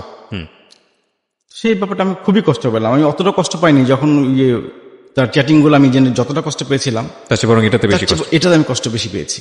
এটা আমার একটা এক্সপেকটেশন ছিল যে খুশি হয়ে আমাকে সবার আগে খবর দিবে যে আমি আজকে স্যালারি পাইছি, চলে আসো খাবো একসাথে। এরকম কিছু হয়নি। 2 মাস পর আমি আর তাকে বলিনি কখনো ট্রিটের কথা। তো আস্তে আস্তে দেখলাম যে তার কিছুটা কিপটামি স্বভাব চোখে ধরা পড়লাম 2 মাস পর, চাকরিতে জয়েন করে 2 মাস পর থেকে, যেটা আগে কখনো পড়েনি। আচ্ছা। পড়েনি বলতে আগে কখনো দরকার হয়নি এরকম, কারণ আগে তো যেখানে যেতাম সব খরচ আমি করতাম। তো চাকরিতে জয়েন করার পর আমার একটা এক্সপেকটেশন বাড়লো, এই যে আমরা বিভিন্ন রেস্টুরেন্টে খাই, একদিন তো আমার ওয়াইফ বিল দিতেই পারে, কেউ এখন জব করে, সেরকম একটা আমার এক্সপেকটেশন ছিল। আচ্ছা। তো সেটা সে কখনোই করতো না। তো এই যে তার একটা কিপটামি সব ধরা পড়লো আস্তে আস্তে। এটা ভালো লাগতো না আপনার? আমার ভালো লাগতো না। একদিন তো বিল দিতেই পারে, আমি তো এত বছর দিয়ে আসলাম তাকে, সে যা চাইছে, জামা কাপড় এভরিথিং, অনেকগুলো বলে লাভ নেই, যা যা দরকার ছিল। না, ওয়াইফ কিপটে হোক সেটা তো সমস্যা না, কিন্তু হাজবেন্ডের ক্ষেত্রে কিপটে হওয়াটা খারাপ, মানে ভালো না। এটা এটা এটা এটা কোনো হাজবেন্ড পছন্দ করে না। আমার খুব খারাপ লাগতো এই জিনিসগুলো, কিপটামি নেই। আমি কিপটা পছন্দ করতাম এমনিতেও। দুজনের ক্ষেত্রে কিপটা হবেন না প্লিজ। আমি ওপেন ছিলাম, আমি 2 হাত ভরে খরচ করছি তার জন্য। ওকে। মানে এবং এই যে বিভিন্ন জায়গায় গেছি, সব 5 স্টার হোটেল বলেন, মানে এভরিথিং, আমার এইসব ব্যাপারে কোনো কম্প্রোমাইজ করিনি তার সাথে। তো এইভাবে আস্তে আস্তে তার কিপটামি স্বভাবগুলো ধরা পড়লো। তো আমি আর কখনো বলিনি ঠিক আছে কিপটা নিয়ে আমার সংসার করতে হবে। আস্তে আস্তে কিপটামিটা চরম আকার ধারণ করতেছে। আমি কি বলতে যাচ্ছি না, বললে আবার বেশি ছোট লোকই দেখা যাবে। না না, বলেন বলেন, আপনার কাছে যেটা যেরকম লেগেছে সেরকমই তো বলবেন, সমস্যা কি? হ্যাঁ। তো একদিন ও বাজার করবে। আচ্ছা। বাজার করবে, তো আগোড়ায় ঢুকলাম দুজনে, ঢুকে দুজন বাজার করছি। ও প্রায় 1700 টাকার বাজার করলো। এর মধ্যে আম্মা ফোন দেয় আমাকে যে আসার সময় 2 ডজন ডিম নিয়ে এসো। তো আমি 2 ডজন ডিম কিনলাম। এখন ডিম কিনে যখন বিল দিব, দুজনে বিল দিতে গেলে তো খারাপ দেখা যায় জিনিসটা। দুজন একসঙ্গে শপিং করলাম, বিল দুজন কিভাবে দিই আলাদা আলাদা। তোকে বললাম তুমি বিলটা তো আমি দিচ্ছি তোমাকে পরে। তো বিল দিয়ে দিল। তো যখন বাসায় যাও নামার সময় ওকে আমি 200 টাকা দিয়ে যে বিলটা রাখো। ও যখন টাকাটা নিল তখন আমি লজ্জায়, মানে আমি লজ্জা পাচ্ছিলাম যেটা কিভাবে নিল সে। অ্যাটলিস্ট তো বলতে পারতো যে টাকাটা লাগবে না। এই ছোট ছোট বিষয়গুলো কিন্তু খুব মারাত্মক, খুব মারাত্মক। এটা হয়তো তেমন কিছু না 200 টাকা, কিন্তু এটা 2 কোটি টাকার পরিমাণ ক্ষতি। আসলে ভ্যালু নির্ধারণ করা সম্ভব না, আমি যে কারণে এভাবে বললাম। তাও মানে ভেরি ভেরি মানে ভেরি আগলি। এবং আমি বলছি না ওনার ওয়াইফ ওনার ক্ষেত্রে ইনজাস্টিস হয়েছে, বাট এটা সবার ক্ষেত্রেই হয় কম বেশি। দেখবেন যে দুজন মানুষ দুজনকে অনেক ভালোবাসে, কিন্তু দুজন মানুষ যখন একই ঘরের মধ্যে থাকা শুরু করে তখন দেখবেন যে অনেক ভুলগুলো চোখে পড়ে। সো আমরা মনে করি বিয়ে তো করেই ফেলেছি, ঠিক আছে, এবার যেরকম ইচ্ছে সেরকম ভাবে বাঁচি। Biggest mistake. ওই সময় থেকেই ভাঙন শুরু হয়। সো বিয়ের পরে অন্তত 1, 2, 3, 4 বছর নিজেকে ঘরের মধ্যেও কিছুটা হলেও প্রেজেন্টেবল জায়গাটা রাখা, ইটস ভেরি ইম্পর্টেন্ট। আমি ঘর বলতে শুধু ঘর বোঝাচ্ছি না, আচার আচরণ সব দিক থেকেই বোঝাচ্ছি। হ্যাঁ, তো এটা তো আমি খুব কষ্ট পাইলাম যে আসলে এরকম কেন। অ্যাটলিস্ট তো না করতে পারতো না, লাগবে না। যত বছর তো আমার পিছনে কম টাকা খরচ করিনি, 200 টাকার। যাই হোক, পরে খুব কষ্ট পেলাম। পরে ওর বান্ধবীকে ফোন দিলাম আমি। ওর বান্ধবীকে ফোন দিয়ে বললাম আচ্ছা একটা এমসিকিউ অ্যান্সার দাও তো। বলে কি ভাইয়া? তোমার বান্ধবী একটা কিপটা, মিতব্যয়ী, হার কিপটা। ওকে বলছেন এটা? ওর বান্ধবীকে। ওর বান্ধবীকে? আছে। আমি বান্ধবীকে বলছি যে একটা আমাকে এমসিকিউ অ্যান্সার দাও। বলে কি ভাইয়া? যে তোমার বান্ধবী একটা কিপটা, কঞ্জুস, হার কিপটা, মিতব্যয়ী, কোনটার মধ্যে পড়ে? তো বান্ধবী হেসে দিয়ে বলো ভাইয়া সবগুলা। বলে কেন, আপনি জানতেন না? আচ্ছা, আমি কি করে জানবো, আমার পক্ষে তো জানা সম্ভব ছিল না। আমি তো কখনো এই অ্যাটিটিউডগুলো দেখিনি, যে এখন খেয়াল করতেছি জিনিসগুলা। ওকে। তো পরে মেনে নিলাম জিনিসগুলো, যে ঠিক আছে কিপটা হলে ভালো, যে আমার অ্যাটলিস্ট সঞ্চয় করতে পারবে, আমার খরচগুলা কমাইতে পারবে অ্যাটলিস্ট। আমি আবার একটু খরচ বেশি করি। আচ্ছা। সেই হিসেবে ভাবলাম যে এটা কোনো সমস্যাই না।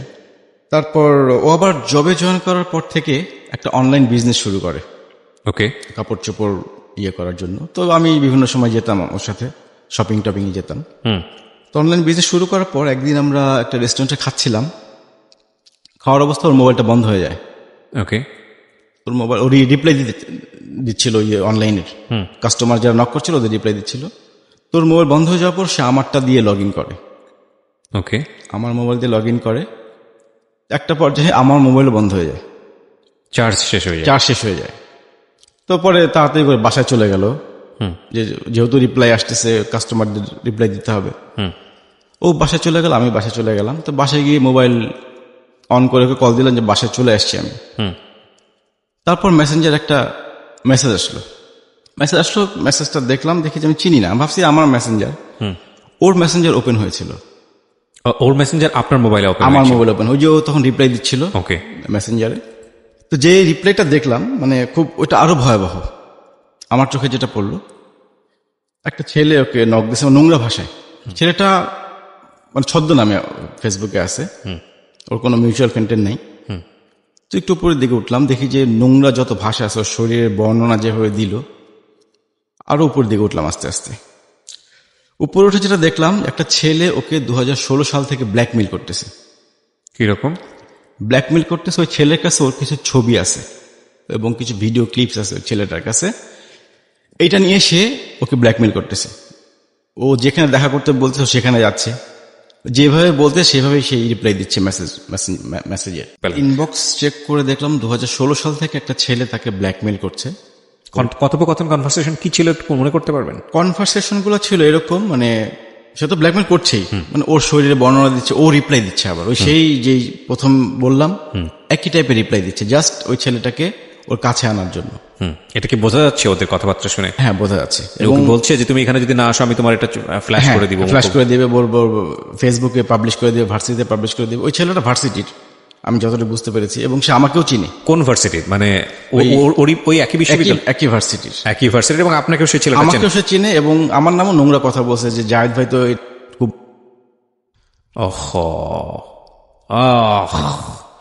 তো বুঝতেই পারছেন একজন হাজবেন্ডের এইসব জিনিস দেখার পরে মাথা ঠিক রাখাটা খুবই অস্বাভাবিক ব্যাপার। হ্যাঁ, তো তারপর ওই ছেলেটাকে সে দেখা করতে বলতেছে ক্যাম্পাসে। ছেলেটা ও যাচ্ছে দেখা করতে, কিন্তু ছেলেটা আসতেছে না। ওর সাথে লোকজন নিয়ে গেছে। ছেলেটা বলতেছে তুমি তো, তোমার সাথে অমুক অমুক ছিল। সে বলে দিচ্ছে ছেলেটার ওর সাথে কে কে ছিল, যে তুমি লোকজন নিয়ে আসছো কেন, তুমি একা আসতে বলছি তোমাকে। এভাবে ওই ওখানে একটা আমবাগান নামে জায়গা আছে, আমবাগানও দেখা করতে বলছে। সে আমবাগানেও গেছে ছেলে পেলে নিয়ে, মানে ওর পাশে ছেলে পেলে ছিল, কিন্তু সেই ছেলেরা সবই জানতেছে ও কি করতেছে। এভাবেই তার সাথে অনেক নোংরা নোংরা কথাবার্তা সে মাঝখানে রিপ্লাই দিছিল, এবং এই স্ক্রিনশটগুলো নিয়ে ও বিভিন্ন জনকে দিচ্ছে যে ছেলেটাকে দেখার জন্য, এই ছেলেটাকে চিনে কিনা। ওখানে নোংরা ভাষাও ছিল। তো আমার কথা হচ্ছে যে ছেলেটাকে চিনতো না, ও চিনতো না ছেলেটাকে। ছেলেটা ছদ্মনাম ইউজ করতেছে। আচ্ছা আচ্ছা, ছেলেটা ছদ্মনাম ইউজ করতেছে, এবং ওর কোনো মিউচুয়াল ফ্রেন্ডও নাই। সে একটা মানে ফেক আইডি দিয়ে তার সঙ্গে এইভাবে কথোপকথন চালিয়ে যাচ্ছে। কিন্তু ও তো খুব ভালো করে বোঝার কথা যে এই ছবিগুলো কাকে দিয়েছে না দিয়েছে সেটা সে বুঝে, মানে বের করার খুব চেষ্টা করছে। তার মানে ও যদি না বের করতে পারে তাহলে আমার বিষয়টা এরকম ছিল যে ও র্যান্ডমলি অনেকের সাথে বিষয়গুলো করতো, আমি গেস করছি, আমার ধারণা। নইলে তো ওর যদি একজন দুজনের সঙ্গে করে থাকে তাহলে তো ডেফিনেটলি বের করে ফেলার কথা, কিন্তু যদি র্যান্ডমলি হয়ে থাকে তাহলে হয়তো বের করতে পারবে না, এটাই স্বাভাবিক। ওকে, তারপর তো এভাবে তার মাথা নষ্ট দেখলাম। ওই ছবিগুলো সে কিভাবে উদ্ধার করবে, থানায় জিডি পর্যন্ত করছে সেইটার জন্য। আপনি কিভাবে বুঝলেন? ওখানে করছে, লেখা আছে, জিডির স্ক্রিনশট পাঠিয়েছে। হ্যাঁ, জিডির স্ক্রিনশট পাঠিয়েছে যে জিডি করছে থানাতে। তা আমি বললাম এত কিছু আমি জানি না। পরে আমি ফোন দিলাম, এই ছেলেটা কে? ওই ছবিগুলো কি ওখানে ছিল যে ছবিগুলো পাঠিয়েছে? না, ছবিগুলো ছিল না। ওকে, ছবিগুলো ছিল না, কিন্তু ওর বডির খুব নোংরা ভাষায় বর্ণনা ছিল। এই স্ক্রিনশটগুলো সে আবার বিভিন্ন বড় ভাইদের দিচ্ছে যে ছেলেটাকে বের করার জন্য, ছেলেটা কে হতে পারে। তো ওখানে কিছু নোংরা ভাষা টাষা ছিল। তো ওগুলো আমার কথা, একটা জিনিস 5 জন দেখতেছে, দেখে কি ধারণা করতেছে এই জিনিসগুলো নিয়ে। তো সবাইকে স্ক্রিনশট পাঠানোর দরকার নেই। তোকে প্রথমে বললাম এই ছেলেটা কে। যখনই ছেলেটা কে জিজ্ঞেস, তখন সে তেলে বেগুনে জ্বলে উঠছে, চোরের মতো আমার মেসেঞ্জারে ঢুকছো কেন? আমি বললাম ইচ্ছা করে ঢুকে, তোমার মেসেঞ্জার ওপেন হয়েছিল আমার মোবাইলে, সেই জন্য ঢুকছে, এক্ষুনি লগ আউট করো।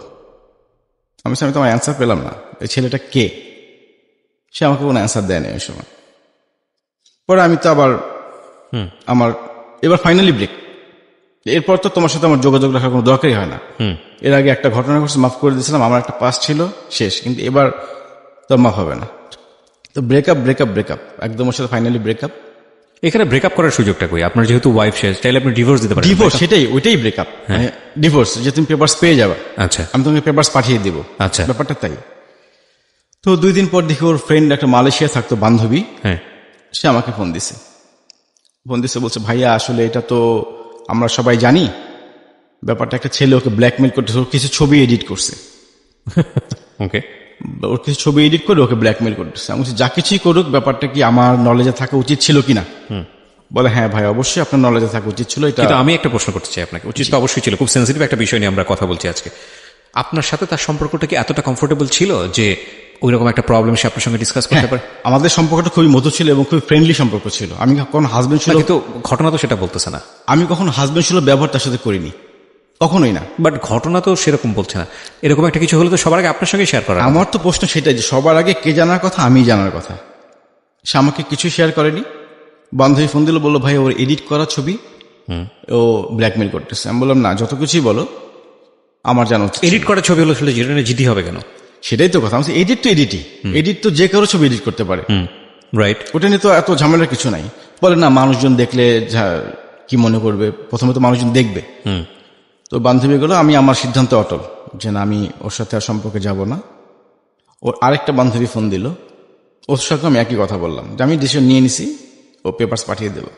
লাস্টে ফাইনালি ওর এক টিচার ফোন দিল, ভার্সিটির টিচার। একটা মিনিট, এখানে ও তখন একটা প্রাইভেট ইউনিভার্সিটিতে জব করে, লেকচারার। তার মানে ওর তো রেজাল্ট সবকিছু ভালো। রেজাল্ট ভালো। আচ্ছা, প্রাইভেট ইউনিভার্সিটি, ঢাকার প্রাইভেট ইউনিভার্সিটি, ঢাকা ধানমন্ডিতে একটা প্রাইভেট ইউনিভার্সিটি। ওকে ফাইন, হ্যাঁ। তো ওর ভার্সিটির টিচার ফোন দিল, মানে ময়মনসিংহ এগ্রিকালচার ইউনিভার্সিটির এক টিচার, ওরই ফ্রেন্ড। তো সে প্রথমে পরিচয় দিল, আমি টিচার, আমি অমুক বলছি। তার সাথে প্রায় টানা 2-3 ঘন্টা কথা বললাম। তুমি আমাকে কনফিডেন্স করলো আর কি, যে আসলে ভুল করছে, আমি এটা কি আমার জানা উচিত ছিল কিনা। তখন তো ওই ফ্রেন্ডও জানা যে আমরা বিয়ে করছি। ওই যে টিচার আমাকে ফোন দিচ্ছে, সেও জানা না আমরা বিয়ে করছি। ও জানে না? না। আচ্ছা, তো ওকে তো আমি অতভাবে বলতে পারতেছি না। তাহলে সে আপনাকে সে কে হিসেবে ফোন দিল? আমাকে তার বয়ফ্রেন্ড হিসেবে ফোন দিছে। আচ্ছা, ওকে, বয়ফ্রেন্ড হিসেবে ফোন দিছে, যে আসলে ব্যাপারটা কিছুই না, আমরা সবাই জানি ভার্সিটি একটা ছেলে ডিস্টার্ব করতেছে, আমরা হ্যান্ডেল করতেছি ভার্সিটি থেকে। তেমন এত কিছু হলো, থানায় জিডি হলো, আমি কিছুই জানলাম না এটা কেন। বললো ভাই ও খুব অন্যায় করছে আপনাকে না বলে, প্রথমত। তারপর এটা আমরা দেখতেছি, এটা একটা এডিট করা ছবি, আপনি কিছু মনে করেন। সে মোটামুটি আমাকে কনফিডেন্স করে ফেললো। আর ওর সাথে যখন কথা বললাম, হানির সাথে যখন কথা বললাম, মানে আমার ওয়াইফ, ও প্রথম অ্যান্সার ছিল আমি আমার বাবা মাকেই জানাইনি, তুমি কে? আমি তোমার বাবা মাকে জানানো, তোমার বাবা মা কয়দিন গেছে ভার্সিটিতে? একদিনও তো যায়নি। আমি গেছি, আমি তোমার বাবা মার দায়িত্ব পালন করছি, আমি তোমার ভাইয়ের দায়িত্ব পালন করছি, বড় বোনের দায়িত্ব পালন করছি। তো লাস্টে আবার ওই টিচারের মাধ্যমে জিনিসটা মিউচুয়াল হয়। আমি তখন ধরে নিই যে না, এটা এডিট করাই ছিল, মানে নিজেকে বুঝাই যে এডিট করার ছবি হবে হয়তো। সেই ওই আগের স্মৃতিগুলো যখন মনে করি, তখন আবার ঠান্ডা হয়ে গেলাম। এখানে একটা জিনিস বিষয় বলি, যে আপনারা যারা গল্পটা শুনছেন তাদের কাছে মনে হতে পারে আমাদের আজকের জায়েদ অনেক বোকা। ডেফিনেটলি বোকা, কিন্তু এই বোকামিটা যাতে আপনি না করেন সেজন্য আজকের এই গল্পটা। বাট একটা কথা মনে রাখেন, প্রেম এর চেয়েও ভয়ানক বোকা বানিয়ে দেয় মানুষকে, হ্যাঁ, এবং এটা সম্ভব। ঠিক আছে, ওকে, বলুন। এরপরে ওর বাসা নিবে নতুন, ও বোনের বাসা থেকে অফিস করতো, তো বলে যে আমি বাসা শিফট করবো, ওখানে ওরা 2 বোন থাকে, এটার ব্যাপারটা কেমন দেখা যায়, তুমি একটা বাসা নিয়ে দাও আমাকে। তখন আপনি কি জানলেন ছেলেটা সম্পর্কে, যে তুমি কত কি করেছো, কি অবস্থা? না, আর কিছু জানি না। ছেলেটাকে ট্রেস করা যায়নি, ওখানেই শেষ। মানে ভার্সিটির টিচার বলছে এটা প্রক্টর পর্যন্ত জিনিসটা জানে। আচ্ছা, তো আমি একটা বাসা নিয়ে দিলাম শঙ্করে। তো বাসা নেওয়া দেওয়ার পর ওর যে জিনিসপত্র ছিল হলে, ওগুলো শিফট করে নিয়ে আসলাম আমি। আচ্ছা, একদিনই যাও, আমি বাসা একদিনই গেছি, জাস্ট ওই মালামালগুলো উঠিয়ে দেওয়ার জন্য। তো ওদিকে দারোয়ান সিঙ্গেল বাসা ভাড়া দিবে না, মানে বাড়িওয়ালা ব্যাচেলার করে কাউকে ভাড়া দিবে না। তো আমি দারোয়ানকে বলছিলাম যে আমার ওয়াইফ এখনো আমাদের প্রোগ্রাম হয়নি, হয়ে যাবে। সে এসে বাসাটা ভাড়া দেয়। এরপর কি হয়, নভেম্বরের ফার্স্ট উইকে, নভেম্বর 2018, একদিন ভার্সিটিতে যাই আমি। ওই দিন আমার যাওয়ার কথা ছিল না, আমি সপ্তাহে 4 দিন যেতাম আমি ভার্সিটিতে, 6 দিন ক্লাস, তো 4 দিন যেতাম। আচ্ছা, ওই দিন আমার যাওয়ার কোনো প্ল্যান ছিল না। তো ওই দিন গেলাম, কাছাকাছি গিয়ে ফোন দিলাম, তুমি কোথায়? বললো যে আমি নিউ মার্কেট আসছি। নিউ মার্কেট কি করো? বলে একটু শপিং এ আসছি কলিগের সাথে। ওকে, কলিগ কি ছেলে না মেয়ে? বলে দাদা, এই রিপ্লাইটা দিল। তো ঠিক আছে তাহলে থাকো, আমি আসতেছি, নিউ মার্কেটে আসতেছি, তোমরা ওয়েট করো, আমি একসঙ্গে ব্যাক করবো। ওকে। তোরা ওয়েট করে, ইয়েতে স্টার কাবাবে ওয়েট করে। তা আমি গেলাম, গিয়ে দাদার সাথে পরিচয় হলো, ওখানে কাবাব টাবাব খেলাম। খেয়ে বিল তো আমি আজীবন দিয়ে আসছি, আমিও বিল বের করবো, এমন সময় আমার ওয়াইফ বলতেছে যে বিলটা দিয়ে দাও। আগ বাড়িয়ে বললো জিনিসটা, বিল তো আমি দিব। তো সে বিল দিয়ে চলে আসলাম। বলতেছি কারণ আছে একটা, বিলের কথাটা পরবর্তীতে ক্লিয়ার হবে। জি। তো ওকে নামিয়ে দিয়ে পর দাদাকে নামাইতে গেলাম বাসায়। দাদার ওখানে দাদা আবার অফার করলো, চায়ের অফার করলো, আসছেন চা খেয়ে যান। দুজনে মিলে চাটা খেলাম, খেয়ে বাসায় চলে গেলাম। এভাবে গেল। তারপর নভেম্বরের ফার্স্ট উইক ওর বাসায় আমি প্রপোজাল পাঠালাম অফিসিয়াল। মানে এতদিন তো এটা কেউ জানতো? হ্যাঁ, ও জানতো না। ও না জানা ছাড়াই? হ্যাঁ, ও না জানা ছাড়াই। হ্যাঁ, কারণ ওকে তো এতদিন বলছি যে বাসায় কথা বলার জন্য, ওকে না জানিয়ে আমি বাসায় প্রপোজাল পাঠাই। মানে ওদের পরিচিত, যে যাকে পাঠিয়েছিলাম ওর বাবার পরিচিত। গিয়ে অফিসিয়ালি বিয়ের প্রপোজাল দেয়। তো ওর বাবা আমার কথা শুনে সাথে সাথে রিজেক্ট করে দেয়। ওকে। তো বললেন যে না, ছেলে তো ম্যারিড, ছেলে ম্যারিড, এই ছেলের কাছে তো প্রশ্নই আসে না। জানতো যে আপনার বিয়ে হয়েছে? আমার বিয়ে হয়েছে জানতো। ওকে। আমার বিয়ে হয়েছে জানতো। এবং এর মধ্যে আমি স্কিপ করে গেছি একটা, হ্যাঁ, 2015 সালের দিকে ওর বাসায় জানাজানি হয় যে আমার সাথে ওর রিলেশন আছে। তখন ওকে নিয়ে বসে, এবং আমার বাসায় আসার কথা ছিল ওদের। ওর দুলাভাই রাজি ছিল, কিন্তু ওর বাবা রাজি ছিল না। আচ্ছা। সবকিছু রেডি যে আমার বাসায় আসবে, এসে প্রপোজাল নিয়ে, এরকম একটা অপশন ছিল, কিন্তু পরবর্তীতে ওর বাবা রাজি হয়নি।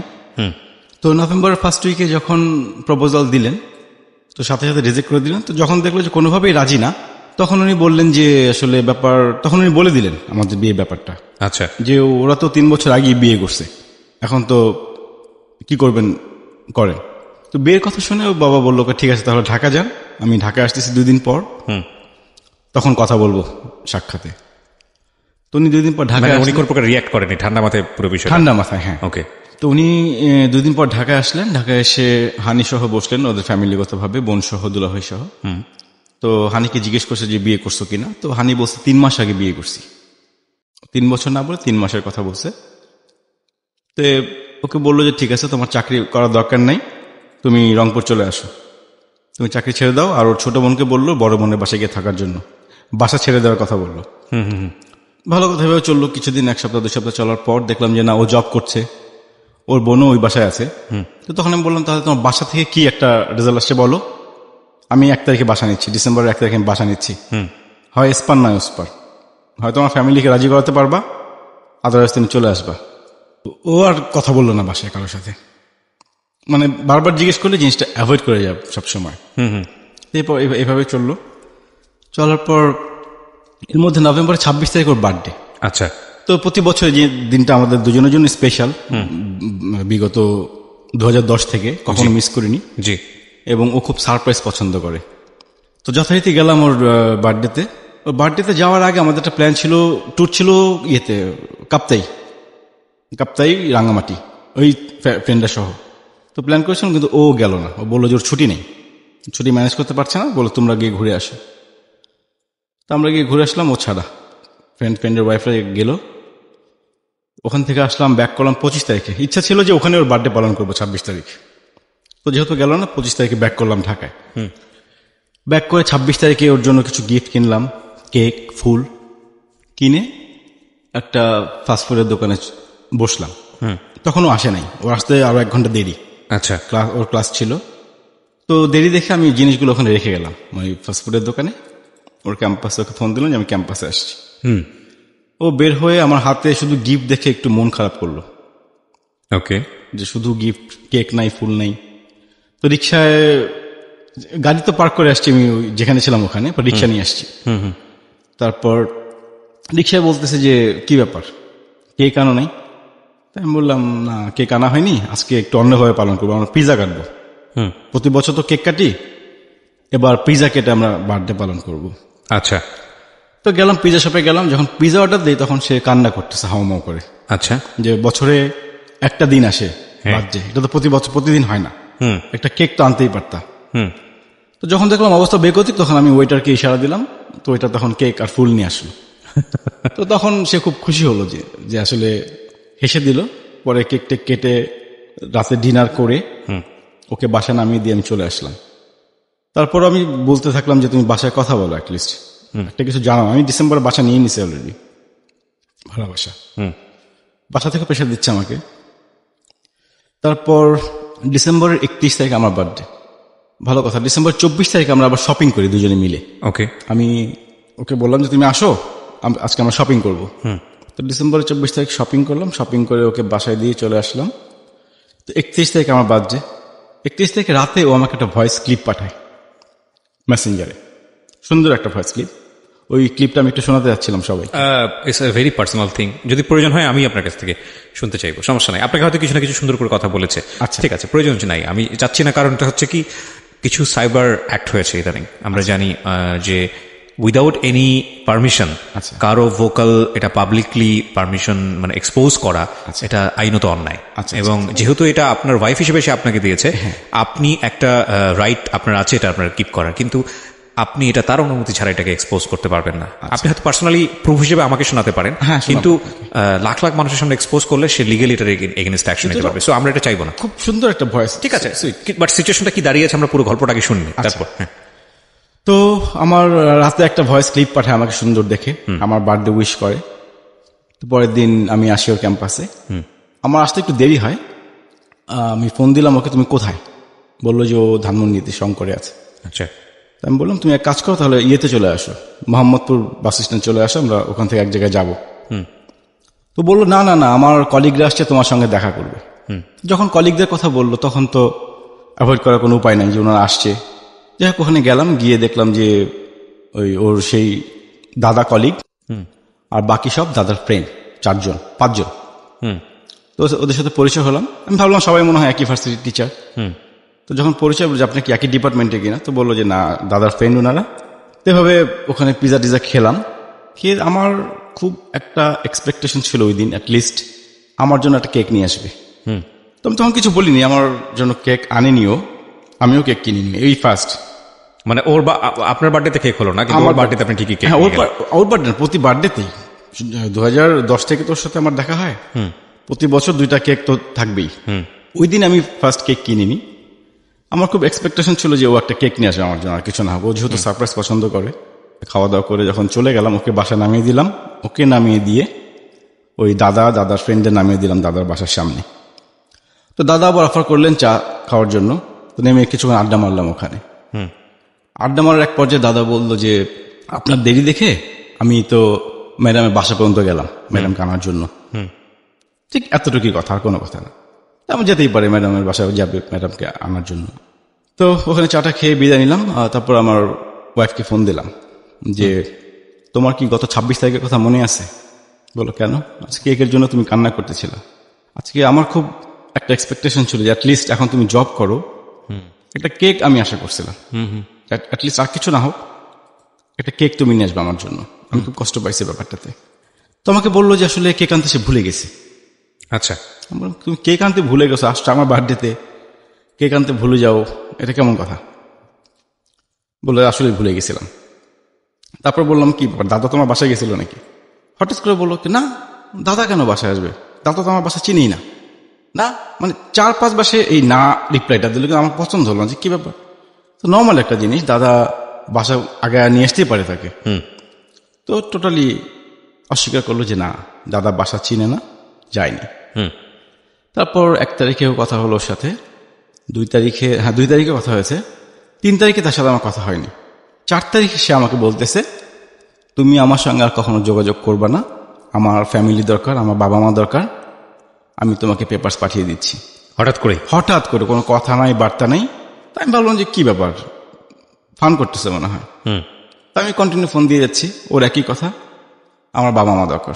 আমি তো তোমার বাবা মা আলাদা করিনি, ওনারা থাকবেন, সমস্যা কোথায়? বললো না, আমি তোমাকে পেপারস পাঠিয়ে দিচ্ছি। এভাবে 2 দিন পর দেখি যে ও ফোন ধরে না। ওর বান্ধবীকে ফোন দিলাম, বান্ধবী ফোন ধরে না, কেউই ফোন ধরতেছে না। মানে ওর পরিচিত যাদের নাম্বার ছিল আমার কাছে কেউই ফোন পিক করতেছে না। একজন পিক করলো, আমার ভয়েস শুনে কেটে দিল। তারপর মেসেঞ্জারে নক করতে যাব, তখন দেখি সব ব্লক। ওর যত বন্ধু বান্ধব ছিল আমার সাথে অ্যাড করা প্রত্যেকেই ব্লক। এভাবে কন্টিনিউ যোগাযোগ করার পর আমি বললাম, তুমি তো আসলে এটা কি করতেছো? বলছে না, তার ডিসিশন ফাইনাল, সে পেপারস পাঠাবেই। ওকে, ঘটনাটা ক্লাইম্যাক্স সিচুয়েশনে চলে গিয়েছে। আসলে পেপারস পাঠাবে নাকি পাঠায়নি, নাকি পাঠিয়েছে, বা জীবনটা আসলে কোন দিকে ঘুরছে, সেগুলো নিয়ে একটা বড় ধরনের প্রশ্ন থেকে যায়। আমি কথা না বাড়িয়ে আমার গেস্ট যিনি রয়েছেন জাভেদ, তার কাছে আমি আবারও ফিরছি। জি, পেপারস পাঠিয়ে দেবে, তারপর? তো পেপারস পাঠায়, এর মধ্যে ওর বান্ধবীকে ফোন দিলাম, আরেকটা বান্ধবী, সে ফোনটা ধরলো, আননোন নাম্বার দিয়ে ফোন দিয়েছিলাম। যখন আমার নাম পরিচয় দিলাম তো বললো যে ভাই আপনি বিয়ে করেন তো তাড়াতাড়ি, অন্য কোথাও বিয়ে করার কথা বলতেছে। কি বলতেছে এগুলা? এতদিনের রিলেশন, মানে সমস্যাটা কি? আমার বান্ধবী তো আমাকে পেপারস পাঠাবে, বলছো বাদ দেন। জাস্ট এতটুকু বললো যে বাদ দেন, আপনি তাড়াতাড়ি বিয়ে করেন, আমরা বিয়েটাই খাবো। এভাবে আমি কোনো রেজাল্ট পাচ্ছি না যে কেন। ওর ভার্সিটিতে গেলাম ওর সঙ্গে দেখা করার জন্য, তো দেখি যে দেখা করে না আমার সাথে, কোন ফাঁকে বেরিয়ে চলে যায়। আর ওই সিকিউরিটি গার্ডটা আমাকে সবাই চিনে, নিচে কোনো সিনকেটও করতে পারি না যে জোরাজোরি করবো দেখা করতে। তো তারপর জানুয়ারির 18 তারিখে ওর ভার্সিটিতে যাই, গিয়ে ওর পিছে পিছে যাই, মানে ও যখন ভার্সিটি ক্যাম্পাসটা একটু পার হয় তখন বললো, না শোনো তোমার সাথে কথা আছে, দাঁড়াও। ও শুনতেছে না, ওর মতো হাঁটতেছে। আমি দাঁড়াও, তোমার সাথে কথা আছে, কথা তো শুনবা। ও বললো না, কোনো কথা নাই তোমার সাথে। যাই হোক, সামনে গিয়ে দাঁড়ালাম এক প্রকার। বললো যে বেশি বাড়াবাড়ি করলে কিন্তু আমি পুলিশ ডাকতে বাধ্য হবো। পুলিশ ডাকতে বাধ্য হবা? কি বলতেছো তুমি? চলো তাহলে থানায় চলো, থানায় গিয়ে কথা বলি। তো এই পর্যায়ে তার জোর করেই কিছুক্ষণ কথাবার্তা বললাম। সে বললো যে না, তার একই কথা, সে পেপারস পাঠাবে, তখনও পাঠায়নি। অ্যাটলিস্ট ফাইনালি সে জানুয়ারির 21 তারিখে পেপারস পাঠিয়ে দেয়। তারপর আমি তাকে অনেক অনুনয় বিনয় করছিলাম। কত তারিখে জানুয়ারি 21 তারিখ 2018। ওকে ওকে, তারপর আমি অনেক অনুনয় বিনয় করছিলাম যে অ্যাটলিস্ট তুমি পেপারসটা পাঠান, তুমি সময় নাও, আমি তোমাকে বিয়ের জন্য প্রেশার দিব না, সময় নাও, লাগে আর 2 বছর সময় নাও, তুমি চিন্তা ভাবনা করো, কিন্তু পেপারসটা তুমি পাঠাও না। তো যাই হোক, সে পেপারস পাঠিয়ে দেয়। সেই পেপারস পাই ফেব্রুয়ারির 12 তারিখে। ওকে, তো বাসায় পেপারস পাওয়ার পর আম্মা ওর বাবাকে ফোন দেয় যে এটা কি করলেন, যে পেপারসটা কেন, ওরা বিয়ে করছে এতদিন ধরে, আমরা তো বসতে পারতাম কোথাও। তোর বাবা বললো যে না, আমার মেয়ে, আমি তো জানি না কিছু, মেয়ে ডিভোর্স দিছে, এটা মেয়ের ব্যাপার, আর ছেলের তো আগে একটা বিয়ে ছিল। আম্মা জাস্ট এতটুকু বললেন যে মেয়ের কি বিয়ে দিবেন না, আপনি কি বলে দিবেন, এতটুকু কথা হলো। এই ফেব্রুয়ারি 14 তারিখে ওর ফেসবুকেও দাদা কিছু ছবি ট্যাগ করে ওকে। আচ্ছা, ওই যে কলিগ একটা পিকনিকে গিয়েছিল তারা, সবগুলো ছবি দাদার সাথে দেখলাম যে একটু ক্লোজ। আমি অতটা কিছু বুঝি না, আমার ফ্রেন্ডকে দেখালাম, ও বললো যে দাদার সাথে মনে হয় কোনো সম্পর্ক টম্পর্ক আছে, ছবিগুলো দেখে আমাকে বললো জাস্ট। আর আমার যতগুলো ফ্রেন্ডই শুনছে যে আমাকে ডিভোর্স দিবে, খালি একটা কথাই বলছে, নিশ্চয়ই ওর কোনো অ্যাফেয়ার হয়েছে কারোর সাথে। ওকে, অ্যাফেয়ার ছাড়া তো এই রিলেশন ভাঙার কথা না। আমরা ডিভোর্সের জায়গাতে গেলে আসলে এগুলাই চিন্তা করি, কিন্তু কথা হচ্ছে ডিভোর্স দেওয়ার পরে কোনো সম্পর্ক সে মেনটেন করলো, নাকি ব্যাচেলর থাকলো, নাকি করলো না, নাকি সে অন্য কোনো সম্পর্কে গেল, নাকি ভালোতে থাকলো না মন্দ থাকলো, এগুলো নিয়ে আমাদের চিন্তা করাটা উচিতই না। প্রথম কথা হচ্ছে আমি তোমার সঙ্গে ইতি টানতে চাচ্ছি, সো ইতির জায়গাটা হচ্ছে ফাইনালি একটা লিগ্যাল পেপার।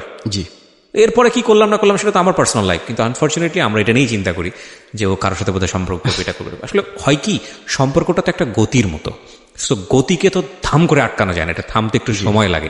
সো যে কোনো কারণেই হোক আমরা অ্যাডভান্স লাইফে গিয়ে এই ধরনের চিন্তাটা করি, বাট এই চিন্তাটা একদমই ইললজিক্যাল, কিন্তু ন্যাচারালি চলে আসে। আমার একটা অপশনে ছিল যে ডিভোর্সটা কেন, ডিভোর্স দিতেই পারতো, আমাকে ভালো লাগছে না, আমি ওকে অপশনও দিলাম যে আমার বয়স কি বেশি এই জন্য, মানে আমার আবার ডায়াবেটিস ছিল। আচ্ছা, আমার ডায়াবেটিস ধরা পড়ছে, ডায়াবেটিস আছে কিছুদিন আগে ধরা পড়ছে। ও জানে সেটা, ও জেনে একটু মন খারাপ করছিল যে আমার ডায়াবেটিস। তাই বললো আমার ডায়াবেটিস এই জন্য সমস্যা, একটা সমস্যার কথা বলে যাও তুমি, যাতে আমি নিজেকে সান্ত্বনা দিতে পারি যে তুমি কেন যাচ্ছ। তো কোনো কিছু আমাকে বলেনি।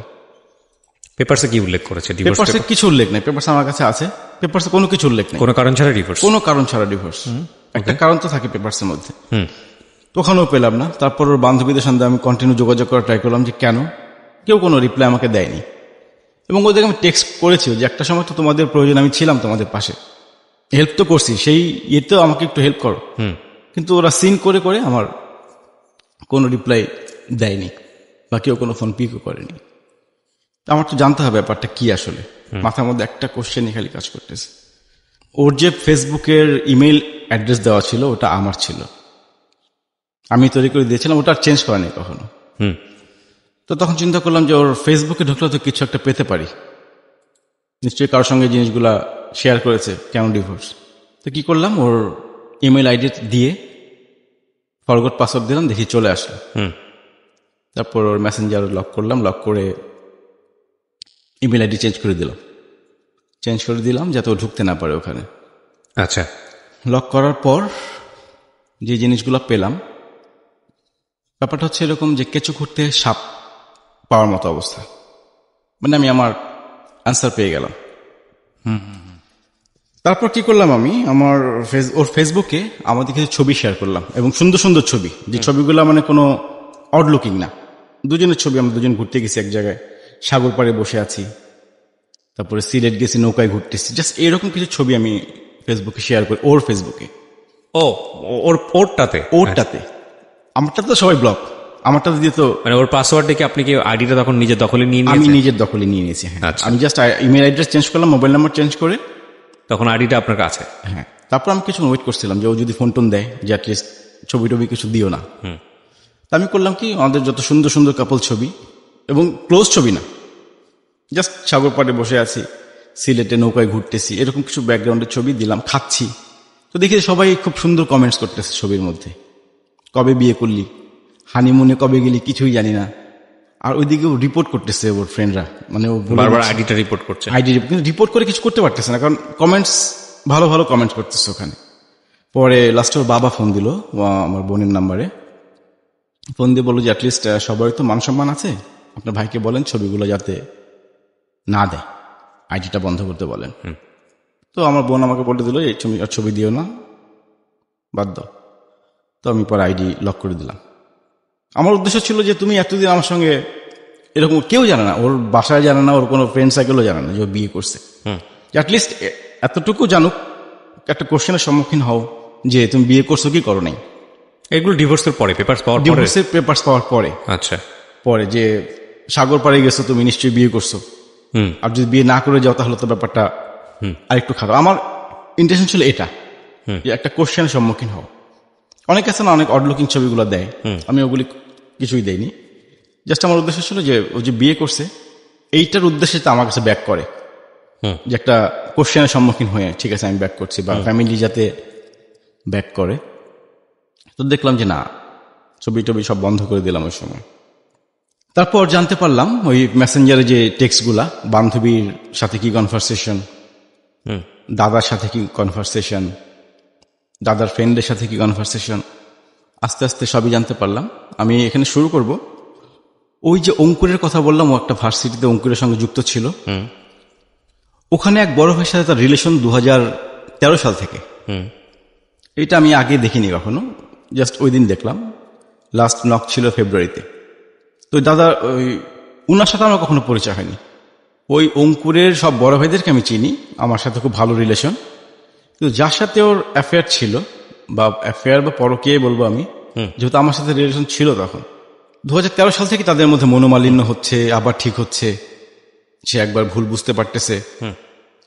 এই জিনিসগুলো দেখলাম অনেকদিন কন্টিনিউ, আমার বিয়ের পরও তার সাথে কন্টিনিউ ওই ছেলের সাথে। আপনি সব এগুলোর স্ক্রিন প্রিন্ট বের করে ফেলেছেন, মানে একদম প্রিন্ট করে বের করেছেন? আপনি পেপারসগুলো আমার কাছে দিয়ে যান, সবগুলো দিয়ে আপনি বলতে থাকেন। জি, না দেখে বলতে পারবো না। হ্যাঁ, আপনার বহু বলার দরকার নাই, আপনি জাস্ট ঘটনাগুলো বললেই হবে। আমি জাস্ট প্রুফ দেখলে আমি হয়তো আমাদের লিসনারদেরকে কিছু একটা বলতে পারবো। খুব বেশি অরুচিকর হলে এগুলো আসলে দেখারও তেমন কোনো ইচ্ছা আমার নাই, কারণ আমরা কারো পরিচয় রিভিলও করিনি এখানে। আপনি জাস্ট আমাকে দেন এগুলো, আমি জাস্ট একটা গ্লান্স আমি বলে যাবো কি ঘটনা ঘটেছে। ওকে, বলুন প্লিজ, বসেন। ওকে, হ্যাঁ, বলতে থাকুন। তো 2013 সালে তার ওই বড় ভাইয়ের সাথে যে কনভারসেশন, ওখানে দেখছি যে সে সরি বলতেছে, সে ভুল করছে, সে অপরাধী, সে নিজেকে অপরাধী। আইডি কি এখনো আপনার দখলে? না, ওই আইডি পার্মানেন্টলি ডিসেবল হয়ে গেছে। পার্মানেন্টলি ডিসেবল, মানে ওরা রিপোর্ট করে ডিসেবল করে দিয়েছে? আমি করেছি এটা। আপনি করেছেন? আমি একদম পার্মানেন্টলি করেছি। আপনি পার্মানেন্টলি ডিসেবল বলে কোনো কিছু ফেসবুকে আছে বলে আমার ধারণা নেই। আপনি চাইলে এটাকে রিভিল করতে পারেন। না, আমি আর কখনো ট্রাই করিনি এটা। ট্রাই করেন? কত সালে করেছেন? এটা মনে হয় ডিসেবল হয়ে গেছে অলরেডি। আচ্ছা, ওকে, ঠিক আছে, বলুন। তারপর 2013 সাল থেকে দেখলাম যে তাদের মধ্যে মনোমালিন্য, যে আমি ভুল করছি, কোনো ডিসিশন এক পক্ষ বিবেচনা করলে হয় না। মানে অনেক আগে থেকেই সম্পর্কটা ছিল? অনেক আগে থেকে, হ্যাঁ, 2013 সালেই সে ভুল করছে। তারপর তার সাথে কন্টিনিউ হচ্ছে এরকম কথাবার্তা। আবার একটা অপশন আছে যে কাউকে ভালোবাসলে এভাবে ভালোবাসতে হয়, এটা আমার ওয়াইফের কনভারসেশন আর কি। আর কিভাবে ভালোবাসছে সেটা তো আমি বুঝতে পারতেছি না যে কিভাবে ভালোবাসলো তাকে। ওকে। তারপর 2014 সালে এসে আবার আমার বিয়ের পরেও সে তার থেকে সরে আসতেছে। ওকে আমি সেলফিশ, আসলে আমি এতদিন বুঝতে পারিনি, আমি এখন বুঝতে পারছি আমি অপরাধী। কি করলে এই পাপ মোচন হবে আমি তাও জানি না।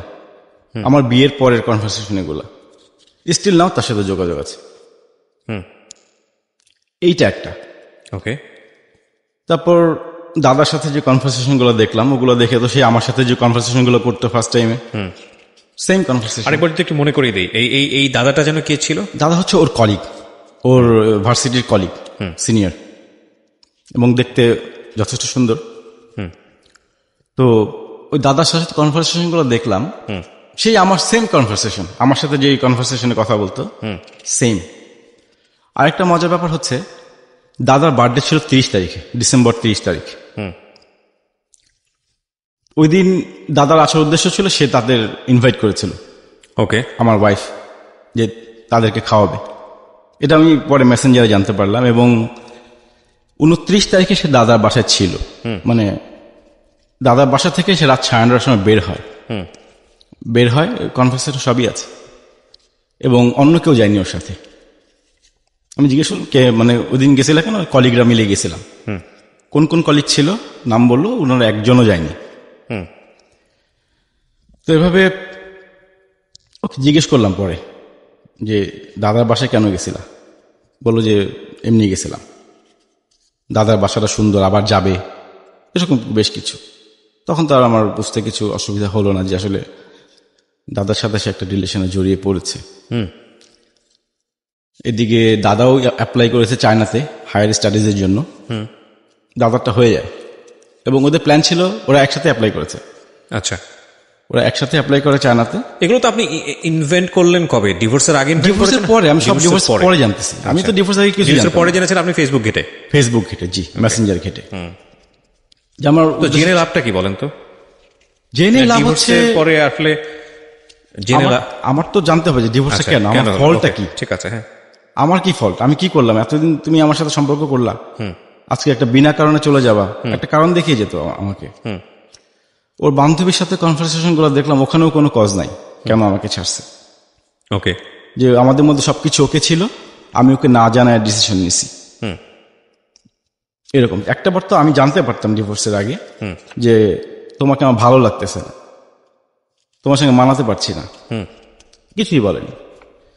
তো লাস্টে সে এইভাবেই সবকিছু জানলাম যে সেই 2013 সাল থেকেই তার রিলেশন একটা সে করেই যাচ্ছে। যাক, নিজেকে সান্ত্বনা দিলাম তখন যে আমি ভালো আছি। তারপর 2018 সেপ্টেম্বরে দাদা চলে যায় চায়নাতে। ওকে, দাদা চায়নাতে চলে যায়, তো ও একটা ভিডিও আপলোড দেয়, টিকটক নামে একটা অপশন আছে, ওখানে সে কাঁদতেছে, চোখে মানে ক্যামেরার চোখের সামনে ধরে কাঁদতেছে আর ভিডিও আপলোড দিচ্ছে। তো একজন কমেন্ট করছে, আমি তো ওটা দেখে আমি খুব করছিলাম যে আমার জন্য মনে হয় কাঁদতেছে। হ্যাঁ, ওকে। তো আমার খুব মন খারাপ হলো ওটা দেখে, যে নিশ্চয় এখন আমার জন্য, মানে ডিভোর্সের পরে ঘটনা? ডিভোর্সের পরে ঘটনা, ডিভোর্সের অনেক পরে, ডিভোর্স তো এটা সেপ্টেম্বরে আপলোড দিয়েছে। মানে নতুন কোন আইডি যেটা খুলেছে সেখানে? নতুন আইডি না, ও টিকটক নামে একটা অপশন আছে ফেসবুকে, ভিডিও আপলোড দেয়, ওখানে 15 সেকেন্ডের একটা করে ভিডিও থাকে। মানে টিকটকে ওর আইডি থেকে? ওর আইডি থেকে। ওই আইডি আপনার জানা ছিল? আমি খুঁজে পেয়েছি আর কি। ওকে, ফাইন। তো দেখি যে ও কাঁদতেছে, ভিডিও আপলোড দিচ্ছে। তো একজন কমেন্টস করছে যে হোয়াট হ্যাপেন্ড। ও রিপ্লাই দিছে যে one of my loving person just left Bangladesh for his higher studies. এটা দেখে আমার মনটা খারাপ হয়ে গেল। তখন দাদার ইয়েতে ঢুকলাম, যে প্রোফাইলে দেখি যে দাদা একদিন আগে চলে গেছে। তা আমার জন্য কোনো ফিলিংস নাই, এখনো সে দাদার জন্য কান্না করে। এই হচ্ছে আমার গল্প, এখানেই শেষ। মানে গল্পটা এখানেই শেষ, আপনি এটা বলতে চাচ্ছেন? জি। কেন বললেন এই গল্পটা? আপনি আগে বলেন। কেন বললাম? রাইট। এই যে একটা মানুষ আমার সাথে এতদিন রিলেশন করলো, হ্যাঁ, তারপরে হুট করে চলে গেল, কেন, মানে এই প্রতারণাটা কেন আমার সাথে? কিছু কি বাদ গেছে আপনার গল্পে যেটা আমি কথা বলার আগে ফাইনালি বলতে চান? হ্যাঁ, আমার একটা জিনিস বাদ পড়ে গেছে যেটা খুব গুরুত্বপূর্ণ। 2014 শেষের দিকে যখন বিয়ে করার প্রায় 4-5 মাস পরে ও রংপুর যায়। তো ওর বাসা থেকে একটা বিয়ের প্রপোজাল আসে ফ্যামিলি। ছেলে হচ্ছে বিসিএস ক্যাডার, পররাষ্ট্র মন্ত্রণালয়। তো মোটামুটি ও বললো, আমাকে যতটুকু বললো যে সবকিছু রেডি, জাস্ট পরের দিন পছন্দ হলে ছেলে বিয়ে কাবিন করে চলে যাবে। আমি তখন ঢাকার বাইরে, আমি তখন কুয়াকাটা। তো আমি ওকে বললাম যে অ্যাটলিস্ট এক কাজ করো, তুমি তাহলে ঢাকায় চলে আসো, আমি রওনা দিচ্ছি, কারণ আমার পক্ষে তো ওখান থেকে রংপুর চলে গেলে অলরেডি বিয়ে হয়ে যাবে। আমি বললাম তুমি ঢাকায় চলে আসো, আমি ফ্রেন্ড পাঠাচ্ছি, ও তোমাকে রিসিভ করবে। ও বললো যে না, আসলে বাবা এই ব্যাপারটা শুনলে তো উনি হার্ট অ্যাটাক করতে পারে, বাবা মা খুব কষ্ট পাবে। তখন আমি কি করবো? তখন তুমি তো আমার ওয়াইফ। তো বলতেছে এখন কিছু করার নাই, আমি বাবার এগেইনস্টে যেতে পারবো না।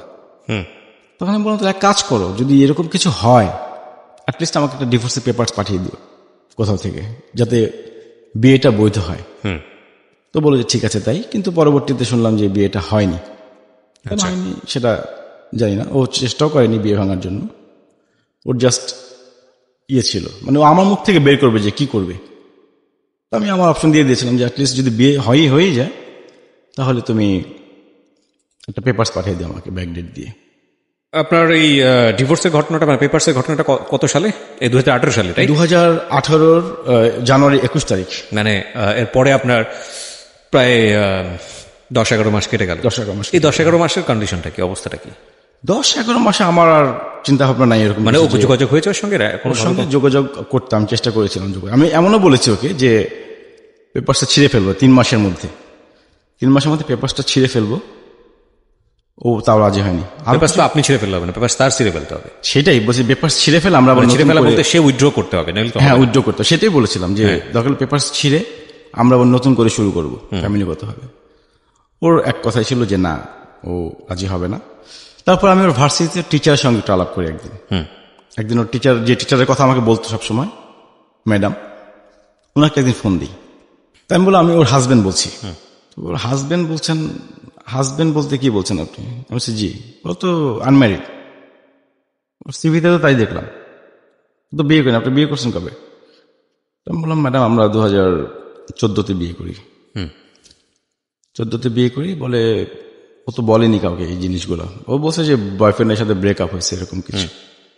বলে আমরা ছবি দেখে আলাপ করেছিলাম যেটা বিয়ে পরবর্তী ছবি, কিন্তু ও স্বীকার করেনি এবং আপনার নামে অনেক আজে বাজে কথা বলছে, আপনি নেশা করেন, মানে যত প্রকার খারাপ কথা বলা দরকার।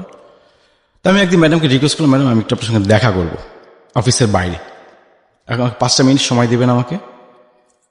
তো বললো যে উনি দেখা করতে চায়নি, এক প্রকার জোর করে, মানে অনেক রিকোয়েস্ট করার পর ম্যাডাম ওই ভার্সিটির পাশেই একটা কফি শপে, তো ওনাকে বললাম যে আমাদের এই ব্যাপার, দাদার সঙ্গে রিলেশনটা যদি ব্রেক করতে পারেন তাহলে তো আমি আবার শুরু করতে পারি সংসারটা। উনি বললো আপনি কি সংসার করবেন? আমি বলছি হ্যাঁ সংসার করব।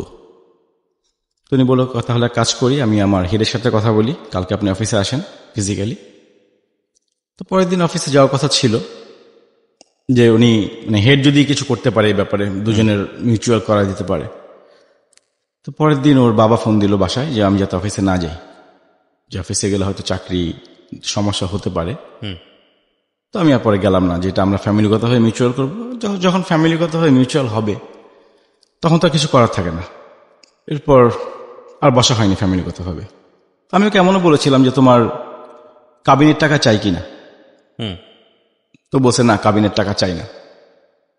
আমি বললাম তাহলে এত টাকা পয়সা খরচ করলাম তোমার পিছনে, বলো যে তুমি লিস্ট করো বা আমাকে হিসাব দাম, তোমার সব টাকা দিয়ে দেবো। আমি বলছি সব টাকা পয়সা দিবা, সময়টা কিভাবে দেবা তুমি? এই তোমার পিছনে যে সময়টা ব্যয় করলাম এত বছর যাবত, এই সময়টা ব্যয় করতে পারবা? তো তখন সে কোনো অ্যান্সার করেনি। তার এর কিছুদিন পরে এপ্রিলের 1 তারিখে ও আমার নামে একটা অভিযোগ করে বাংলাদেশ মহিলা পরিষদে। ওকে, আমার নামে একটা অভিযোগ দেয়, ওখান থেকে একটা নোটিশ করে আমাকে। তো ওটা নিয়ে আমি আবার রিপোর্ট করি ওদেরকে যে আমি যাই, আসলে ব্যাপারটা কি। তো ওনারা বললো যে আপনি কবে সময় দিতে পারবেন, আমরা বসবো দুজনকে নিয়ে। তো আমি আমার সময় দিলাম যে আমি এত তারিখে বসতে পারবো। তো ওখান থেকে আমার ওয়াইফকে ফোন দিল কিন্তু সে আসবে না বলে দিল। ওখান তো বারবার বলা হয়েছিল যে আসার জন্য, কিন্তু সে ওখানে আসেনি। আমি চাইছিলাম যে অ্যাটলিস্ট যদি বসতে পারতাম তার সাথে, আমি একটা মিউচুয়ালি যেতে পারতাম, কিন্তু সে আমার সঙ্গে দেখাই করেনি। Still now. আপনার বাবা কেন জানলো না এই পুরো ঘটনাটা বিয়ের বা আজকে আমার বাবা একটু বয়স্ক, উনি প্রায় ওনার এইজ 90 কাছাকাছি। তিনি হয়তো অতটা এই ব্যাপারে ইয়ে করে না বা জানানো হয়নি কিছু। এবং বাবার পক্ষ থেকে আমার বোন ফোন দিয়েছিল ওর বাসায়, যে আমি আমার বাবার পক্ষ থেকে ফোন দিয়েছি এই ব্যাপারে। তো এই ব্যাপারে ওনারা খুব একটা ভালো বিহেভ করেননি ওই সময়। আমিও বাসায় বলেছিলাম অ্যাটলিস্ট বিয়ের ঘটনা যাতে বাসায় না বলো, যে ওনারা দেখতে আসুক, বাসায় আসুক, এসে দেখুক, কিন্তু বিয়ে করেছি এই জিনিসটা যাতে না বলা হয়। আমার বাসা থেকে কখনো বলেনি জিনিসটা। ঠিক আছে, আপনি এবার আমাকে একটু বলেন যে আপনি কেন এই গল্পটা বা আপনার জীবনের যে ঘটনাগুলো ঘটে গেছে। আমার আসার একটা কারণ হচ্ছে আজকে এই যে ইম্যাচিউর বয়স, মানে মেয়েরা যে ভুলগুলো করে, এটা অনেকের জন্য শিক্ষণীয় জিনিসটা। এই ব্যাপারগুলো যাতে কেউ না করে, বা ফ্যামিলির অমতে কেউ যাতে বিয়ে না করে। আপনি তো ম্যাচিউর বয়সে ভুল করেছেন। আমি ভুল করেছি ম্যাচিউর বয়সে, সেটা আমার একটা ভুল, কিন্তু ইম্যাচিউর যা তারাও যাতে ভুলটা না করে। এই ম্যাচিউর জায়গা থেকে ভুল হয়তো বা অ্যাকসেপ্টেবল ইন দ্য সেন্স যে ইম্যাচিউর তারা করতেই পারে, কিন্তু ম্যাচিউর জায়গা থেকে আপনি এটাকে কিভাবে? আমি তো করেছি যে আমি তার প্রতি অনেস্ট, আমি তাকে বিয়ে করবই, এবং কন্ডিশন ছিল এটা কেউ জানবে না, কোনো ফ্যামিলি। তার মানে কি আমরা লেসনটা কোথায় দিব, যে ভার্চুয়াল কোনো সম্পর্কের মধ্যেই মানুষ জড়াবে না? ভার্চুয়াল সম্পর্ক আসলে ওগুলি আমি যতগুলো আপনাদের প্রোগ্রাম শুনেছি রেডিওতে, সবগুলো তো নেগেটিভই পেয়েছেন। নেগেটিভ, পজিটিভ পাইনি কোথাও। না, ইট ইজ ট্রু, 99% ক্ষেত্রে নেগেটিভরাই আসে এখানে। 10 বছর পরে এসেও কিন্তু আমারটা নেগেটিভ হলো। হ্যাঁ, না দেখুন, পজিটিভ অনেক সম্পর্ক আছে যেটা হয়তো বা আমরা ভাবে এক্সপোজ করি না, কিন্তু আলটিমেটলি সম্পর্ক তৈরির রাস্তাটা হচ্ছে অনলাইন। সেটাকে আমি কেন নেগেটিভ দিতে যাব? দেখেন, অনলাইনে আপনার একটা সম্পর্ক হয়েছে, সেই সম্পর্কের জায়গা জুড়ে আপনি ওনার বাড়ি গিয়েছেন, আপনারা বিবাহ করেছেন, আপনি তার সঙ্গে সংসার করেছেন। এক রকমের সংসার করার পরে গিয়ে আপনি যেটা দেখলেন যে সে আপনার মনের মতো না, সে আপনার কাছ থেকে অনেক কিছু লুকোচ্ছে, বা সে কোনো একটা জায়গায় বিপদগ্রস্ত। তো এই যে ব্যাপারটা, এখানে আপনি অনলাইনের দোষ কোথায় দিবেন? অনলাইনের দোষ এখন কিভাবে দেবো, ব্যাপারটা যে অনলাইনে অনেক কিছু বোঝা যায় না, আমরা আসলে অনেক কিছু দেখি না দূর থেকে। কেন, আপনি তো তার কাছাকাছিও ছিলেন? কাছাকাছি ছিলাম, আমি বুঝতে পারিনি। হয়তো আমি তার ভার্সিটিতে যেতাম সপ্তাহে একদিন, বাকি দিন তো আমি তার ইয়ে সম্বন্ধে জানতাম না। কথা হতো, কোথায় যাচ্ছে না যাচ্ছে বলতে। আমার কেন জানি মনে হয়, উইথ ডিউ রেসপেক্ট, আপনি আমার কিছু বয়সের হলেও বড় হবেন, আমার মনে হয় আপনার ভুল বোঝার জায়গাটা এখন পর্যন্ত ক্লিয়ার না, লজিক্যাল না। কেন দেখেন, আমি যে 100% কারেক্ট তা না, বাট আমার কাছে মনে হয়েছে এরকম। এই মেয়েটাকে আপনি কাছে পেয়েছেন, এই মেয়েটার সাথে আপনি সংসার করেছেন, আপনার একটা সার্টেন পিরিয়ড পর্যন্ত তার সাথে একসাথে চলেছেন। কোন সোর্সের মাধ্যমে গেছেন সেটা তখন মুখ্য হয়ে ওঠেনি, যখন আপনি এতদূর পর্যন্ত এগিয়েছেন। তার বাড়িতে গেছেন, তার সঙ্গে সংসার করেছেন, তাকে সারপ্রাইজ দিয়েছেন, একই সাথে লাইফ ট্রিট করেছেন, স্বামী স্ত্রীর মতো জীবনযাপন করেছেন, সবকিছু ঠিক আছে। তারপরে গিয়ে আপনি যে ভুলগুলো তার মধ্যে খুঁজে পেয়েছেন, সেখানে আপনি অনলাইনের দোষ কিভাবে দেবেন? অনলাইনের দোষ না, সেগুলো তার হ্যাবিটের দোষ বা নেচারের দোষ, যদি আপনার কথা সত্যি হয়ে থাকে। এক। আর 2 নম্বর যেটা, সেটা হচ্ছে যে ভুল করার জায়গাটা যদি আমি বলি, তাহলে তো আপনার সেন্সের জায়গায় আমি বলবো যে আমি অবশ্যই আপনাকে ছোট করছি না, বাট আমার কাছে মনে হচ্ছে এরকম যে আপনি ব্লাইন্ডলি ইমোশনাল। আমার কাছে মনে হয় কি, ইমোশন জিনিসটা হচ্ছে একটা তরল পদার্থের মতো, আর লজিকটা হচ্ছে একটা স্ট্রাকচার। লাইক তরল পদার্থকে যদি আপনি ধরতে চান, একটা স্ট্রাকচারের মধ্যে নিতে হবে, সেটা গ্লাসের মধ্যেই হোক বা একটা পাত্রের মধ্যেই হোক। তো ইমোশনটা একটা মারাত্মক শক্তিশালী জিনিস, কিন্তু ইমোশনটাই সবকিছু না। ইমোশনটাকে যদি আপনি কাজে লাগাতে চান, তাহলে অবশ্যই আপনাকে এরকম একটা পাত্রের মধ্যে ধারণ করতে হবে। পাত্রটা হচ্ছে লজিক। আমি যদি খুব সহজ ভাষায় বলি, ঠিক আছে, আপনার কথা। আপনার ক্ষেত্রে ইমোশন, ফুল অফ ইমোশনাল আপনি, কিন্তু কোনো পাত্র ছিল না, মানে লজিক ছিল না। যেমন ধরেন, আপনি যে বিয়েটা করলেন, এই বিয়েটা প্রথম পর্যায়ে বিয়েটা করা, আপনি মেয়েটাকে এতটাই ভালোবাসেন, আপনার কি নিজে থেকে বোঝা উচিত ছিল না যে আমি যে বিয়েটা করতে যাচ্ছি আমি রেডি কিনা? নাম্বার 1, মেন্টালি রেডি কিনা? আপনি সেটা করেননি, আপনি বিয়েটা করলেন। বিয়েটা করার পরে আপনি, এই মেয়েটা চাইলেও আপনার ওয়াইফের সঙ্গে কথা বলতে, আপনি তাকে দিয়ে দিলেন। আপনার কি সেকেন্ড টাইম এটা একটা বড় ধরনের ভুল হলো না? যে যেই মেয়েটা আপনার প্রতি এত ইমোশনাল হয়ে গেল বিয়ের পরে, সে আপনার ওয়াইফের কাছাকাছি যাওয়ার পরে আপনার জীবনে একটা ভয়ঙ্কর রকমের বিপদ ঘটে যেতে পারে। এটা তো আপনি ম্যাচিউর ছিলেন বোঝা যায়, আপনি বোঝেন নাই। Second mistake. একটা কথা হচ্ছে কি, আমাদের এক গুরুজন বলতো যে একটা ভুল ভুল, প্রথম ভুল ভুল, দ্বিতীয় ভুল ভুল, তৃতীয় ভুল আর ভুল না, এটা হচ্ছে অপরাধ। তো আপনার জায়গাটা আমি মনে করি একটা অপরাধের পর্যায়ে চলে গেছে। দেখেন, এরপরে থার্ড স্টেপে এসে আপনার ওয়াইফের কথা যদি আমি বলি, প্রথম স্ত্রী, তিনি আপনাকে সতর্ক করলেন কি, যে ঠিক আছে তুমি আর ওনার সঙ্গে কথাই বলো না, এই মেয়েটার আমি উইক পয়েন্ট বুঝতে পেরেছি। আপনি তখনও শেষ করে দিতে পারতেন। আপনি সেটা না শেষ করে আপনি তার সঙ্গে লুকিয়ে হোক যেভাবে হোক কথা বলেছেন, এটার ফলাফল হচ্ছে 1 বছরের মধ্যে আপনার ফার্স্ট ওয়াইফের সঙ্গে আপনার ডিভোর্স। একটা সাজানো গোছানো সংসার সেটা তৈরি হলো যদি আপনি লজিক হিসেবে দেখান এই মেয়েটার জন্য, যে মেয়েটা আপনাকে পাত্তা দিল না, আপনি সংসার করা শুরু করলেন, আবার এই মেয়েটাই সংসারটা ভেঙে দিচ্ছে। আপনি যতই তাকে ব্লাইন্ডলি লাভ করেন না কেন, এটা তো একটা সুস্থ মানুষের লক্ষণ না। না, সুস্থ মানুষের বলতে তখন তো আমার তারপর দিয়েছিল যে সুইসাইড কখন করে, সুইসাইড না করে যাতে, ব্যাপারটা ছিল এরকমই। প্রতিদিন আমাকে বলতো সে সুইসাইড করবে, ব্লেড নিয়ে ঘুমাচ্ছে, রক কেটে দেবে। এবং আপনি তাকে তখনও দেখেননি। দেখেন কত ভয়ঙ্কর রকমের একটা ব্যাপার ইমোশন, একটা মানুষকে না দেখা মানুষের প্রতি কত ভয়ঙ্কর ইমোশন হতে পারে, কত পাওয়ার হতে পারে সেটার। যে মানুষটাকে সে দেখেনি এখন পর্যন্ত, সেই মানুষটার জন্যে সে তার সাজানো গোছানো 1 বছরের সংসার সেটাকে বিসর্জন দিয়ে দিল। মানে আমি sorry to say too much emotional. এবং আপনার জায়গাটাই যে খুব এক্সট্রিম লেভেলে তা না, বাংলাদেশে এরকম অসংখ্য মানুষ আছে, অসংখ্য মানুষ আছে, পরিণতিটা ভালো হয় না। রেডিওতে বহুবার আমি গল্পগুলো নিয়ে এসেছি, বহু অ্যাঙ্গেল থেকে নিয়ে এসেছি, যে পরিণতি ভালো হয় না। কারণ আমরা যে আমাদের বাপ দাদাদেরকে দেখে এসেছি, বা আমাদের পরিবারের কথা যদি বলি, এত বছরের পর বছর তারা সংসার করেন কিভাবে, এত এত এত বাচ্চা কাচ্চা নিয়ে, সেভাবে সে অর্থে তাদেরকে আমরা বিনোদনের জায়গাতে আমরা দেখি তেমন একটা বিনোদিতও হওয়ার কোনো সুযোগ নেই। এতগুলো বাচ্চা কাচ্চা সামলাচ্ছেন, তারপরে আবার বছরের পর বছর একটা মানুষের জন্য অপেক্ষা করে যাচ্ছেন, সংসার করছেন, রেসপেক্ট করছেন। তারা তো আমাদের মতো অতটা লিটারেটও না। আমি যদি ওই জেনারেশনের কাছে যাই, তাহলে তারা এত সুন্দর করে সংসার করেছেন কিভাবে? কখনো কি এটা জিনিসটা চিন্তা করেছেন? অবাক লাগে এখন জিনিসগুলো। অবাক লাগার আমার কাছে মনে হয় যে এটা যদি আমরা ফাইন্ড আউট করি, তাহলে একটা জিনিস আমরা বুঝতে পারবো, সেটা হচ্ছে যে তাদের মধ্যে এই জিনিসটা ছিল যে সংসার জিনিসটা এটা একটা প্রতিষ্ঠান এবং এটার প্রতি রেসপেক্ট থাকা উচিত। আমি অনেকবার একটা জিনিস দেখেছি, এই অনুষ্ঠানগুলো করতে গিয়ে অভিজ্ঞতা হয়েছে, বা আমি অনেক শুনেছি অনেকের কাছে, খুব সুন্দর একটা কথা আছে যে বিয়ের পরে না ওই লাভটার থাকে না। ধরেন একজন মানুষ দুজনকে প্রায় 8-10 বছরের সম্পর্ক বিয়ের পরিণতির দিকে গেল, এবং তারপর দেখা গেল সম্পর্কটা আর ওই ভালোবাসার জায়গাটাতে নাই। 2-1টা আছে এক্সেপশনাল, একটু এক্সাম্পল। আমাদের মধ্যে এরকম কোনো প্রবলেম কখনোই ছিল না, কারণ আপনারা একসঙ্গে থাকেননি, কারণ আপনারা এক ঘরের মধ্যে থাকেননি লং টাইম। সেটা হতো, এক ঘরের মধ্যে উঠলে হয় কি সম্পর্কটা ধীরে ধীরে ক্ষয়ে যেত, ওই ইমোশনটা ক্ষয়ে যেত। তার মানে কি আমরা ইমোশন ক্ষয়ে গেলে সরে যাই না। মজার বিষয় হচ্ছে এই ইমোশনটা, এই লাভটা তখন এক ধরনের রেসপন্সিবিলিটিদের রূপ নেয়। মনের অজান্তে, হ্যাঁ ভালো হয়তো বাসেন না, মনে হচ্ছে তার জন্য আমার অন্তর পড়ে না, কিন্তু দেখবেন যে খাবার টেবিলে বসে ওই মানুষটা যদি না থাকে, বা সে যদি রান্নাটা না করে দেয়, বা সে যদি আপনার কাপড়টা সুন্দর করে পরিষ্কার না করে দেয়, স্ত্রীটা যদি না করে দেয়, বা আপনি যদি তার জন্য নিয়ম মতো জিনিসগুলো না করেন, তখন দেখবেন যে এক ধরনের খারাপ লাগছে মনের মধ্যে, যে কি যেন নাই। এই যে ব্যাপারটা, এটাও কিন্তু লাভ এইদিকে টার্ন করে। তো আমি কথাগুলো এই কারণে বলছি যে আপনি তো পরিণত ছিলেন, এবং আপনার বাবা মায়ের নিশ্চয়ই একটা সুন্দর সম্পর্ক দেখে আপনি বড় হয়েছেন। অবশ্যই। তাহলে আপনার জায়গাটা থেকে এত বড় ভুল, আমরা আসলে ওনাকে প্রশ্নবিদ্ধ করতে চাই না প্রিয় শ্রোতা, আমরা আসলে যে কথাটা বলতে চাচ্ছি, দেখুন আমি একটু বলি। শিওর বলতে বলেছে আমাদের ব্যক্তিগত কিছু প্রবলেম ছিল, একেবারে যে শুধু একটাই কারণে ডিভোর্স হয়েছে তাও কিন্তু, মানে আপনার ওয়াইফের সঙ্গে আপনার ব্যক্তিগত প্রবলেম।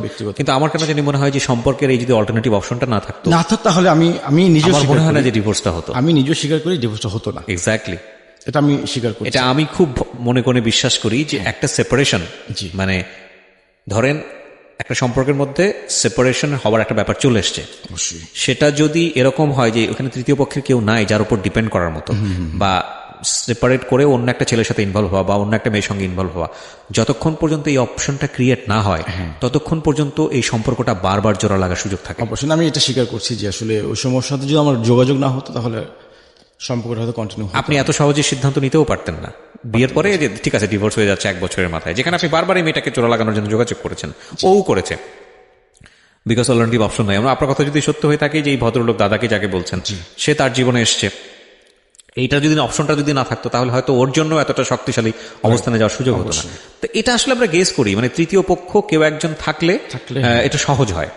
কিন্তু আমার জায়গা থেকে কেন জানি মনে হয় আপনার জীবনের সবচেয়ে বড় ভুলটা হলো বিয়ের পরে এই ধরনের একটা যোগাযোগ কন্টিনিউ করা এবং ভয়ঙ্কর রকমের বাজে একটা সিদ্ধান্ত। আমি শুধু যোগাযোগ করেছিলাম ওর কথা চিন্তা করে, পিচ্ছে একটা মেয়ে যে কোনো ডিসিশন নিতে পারে, ইনকেস ও যদি কিছু করে আমার কি হবে বলতে কি আপনি বিপদে পড়ে যাবেন এরকম কিছু, বা সুইসাইডাল কেস অবশ্যই আমার একটা ডকুমেন্ট থাকতো, সেটাও মাথার মধ্যে আসেনি তখন। কিন্তু আমার কথা নিজেকে তখন মানে বুঝ দিতে পারবো না যে আমার জন্য একটা মেয়ে, it's a difficult situation but you can handle it. কিভাবে হ্যান্ডেল করতে পারতেন? আমার বিয়ের পর একবার ট্রাই করেছিল, আমি আসি, এটা অনেক সময় অনেকেই করে থাকে এবং এগুলোকে খুব সফটলি হ্যান্ডেল করতে হয়। আচ্ছা, আপনি কিভাবে হ্যান্ডেল করতে পারতেন, আপনার কি মনে হয় এখন অল্টারনেটিভ সলিউশন কি হতে পারতো? এই সিচুয়েশনের জীবনে হয়তো অনেকেই পড়ে, অনেক ছেলেরাই পড়ে, অনেক মেয়েরাই পড়ে, কিভাবে হ্যান্ডেল করা যেতে পারতো? আপনি ওই সময়টাতে কি করতে পারতেন? আমার উচিত ছিল ওর সঙ্গে যোগাযোগ টোটালি কন্টিনিউ না করা। না, কিন্তু আপনি তো এটা করলে, আপনি যদি মনে করছেন যে সে সুইসাইড করে ফেলতে পারে, তাহলে আপনি বের হবেন কিভাবে এখান থেকে? এখন বের হওয়ার তো কোনো অপশন আমি পাইনি। Exactly, there is option, lot of option. আপনি যেটা করতে পারতেন, আপনি ওনার বাবা মাকে জানাতে পারতেন। আচ্ছা, সেটা সহজেই আপনি 4-5 জনকে ফোন দিয়ে বলতে পারতেন ওর সাথে আমার সম্পর্কটা এরকম ছিল, ঘটনা এখন এদিকে দাঁড় করিয়েছে, ও বিয়ের পরে আমার সঙ্গে যোগাযোগ করছে, ও যে কোনো রকম একটা দুর্ঘটনা ঘটিয়ে ফেলতে পারে, সুতরাং ওকে টেক কেয়ার করেন। আপনি এটা ওর বাবা মাকে জানিয়েছেন, জানার পরে আপনি একটা রেকর্ড রেখে দিতে পারতেন যে আমি এটা ইনফর্ম করেছি। আমার মাথাতেই ছিল না এরকম কোনো চিন্তা ভাবনা। এটা আপনার উচিত ছিল। এবং একটা লাভ ইজ ট্রুলি ব্লাইন্ড, লাভটা অনেকখানি ব্লক করে দেয় আমাদের। সেটাই আমি শুধু শেষে একটা কথাই বলবো, প্রিয় শ্রোতা, আমাদের কারোর দিকে আঙ্গুল তোলার কোনো ইচ্ছা নেই। যে ভদ্রমহিলাকে নিয়ে আজকে এখানে কথা হলো, তার প্রতিও আমরা সম্মান জ্ঞাপন করছি। একজন মানুষের কথা শুনে আরেকজন মানুষের দিকে আঙ্গুল তোলা যায় না, বরং ওনাকে শুনুন আপনার জীবনের একটা শিক্ষা হিসেবে। আমরা সবাই ভালোবাসবো, মানুষ পৃথিবীতে এসছে ভালোবাসার জন্যই, ভালো তো অবশ্যই আমরা বাসবো। এবং যে মানুষটাকে নিয়ে সংসার করছি তাকে যদি ভালো নাই বাসতে পারি, তাহলে তো এটা তো আসলে শুধু দায়িত্বের জায়গা না, ওই ভালোবাসাটুকুও তো থাকতে হবে। কিন্তু আমরা যখন ভালোবাসি, তখন আমরা এতটাই অন্ধ যাতে না হয়ে যাই যে এই মানুষটা যদি আমার জীবনে না থাকে, তাহলে আমি যেন শূন্যের ওপর না থাকি। আপনার এখন বিজনেস কি অবস্থা? বিজনেস মোটামুটি চলছে এখন ভালো। আপনার এই ধরনের সম্পর্কের কারণে কি বিজনেসে কোনো ক্ষতি হয়েছে বা কোনো ধরনের বড় প্রেশার পড়েছে? ক্ষতি তো কিছু হয়েছেই। আমি মাঝখানে একটু বলিনি জিনিসটা, আমি মাঝখানে একটু অ্যাডিক্টেড হয়ে গিয়েছিলাম। কি নিতেন? 1.5 মাস এই ড্রিঙ্ক করতাম। আচ্ছা, আর ভবিষ্যৎ জীবন নিয়ে কি চিন্তা করছেন? আমার আপাতত কোনো চিন্তা ভাবনা নাই যে আমার বিয়ে করার চিন্তা ওকে ফলো করেন আপনি এখনো, ভার্চুয়ালি ফলো করেন বা কোথায় কি যাচ্ছে না সেগুলো খোঁজ না, খবর রাখেন? এগুলো এখন টোটালি করি না, এখন একদম টোটালি বাদ। আপনি রাইট নাও কত এজ?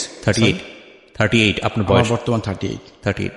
38 বছর বয়স তেমন কিছু না, বিয়ে নতুন না, করে আমার জীবন আর শুরু করার। ইচ্ছা নাই, আমার টোটালি এটার প্রতি আমার একটা ইয়ে চলে আসছে, ওকে, একটা ঘেন্না চলে আসছে সম্পর্কে। ঘেন্না বলতে আপনি যেটা বলতে চাচ্ছেন যে আপনি কোনো মেয়েকে বিলিভ করতে পারেন না, সহজে আর বাংলায়। কিভাবে বিলিভ করবো আমি? মানে এখন কাউকে বিলিভ হবে না আমার, এখন যত ভালোই হোক ওই একই রকম মনে হয়। কখনো কাউন্সিলিং নিয়েছেন? কোনো সাইকিয়াট্রিস্টের কাছে গিয়েছেন? না, না, মেন্টালি কখনো।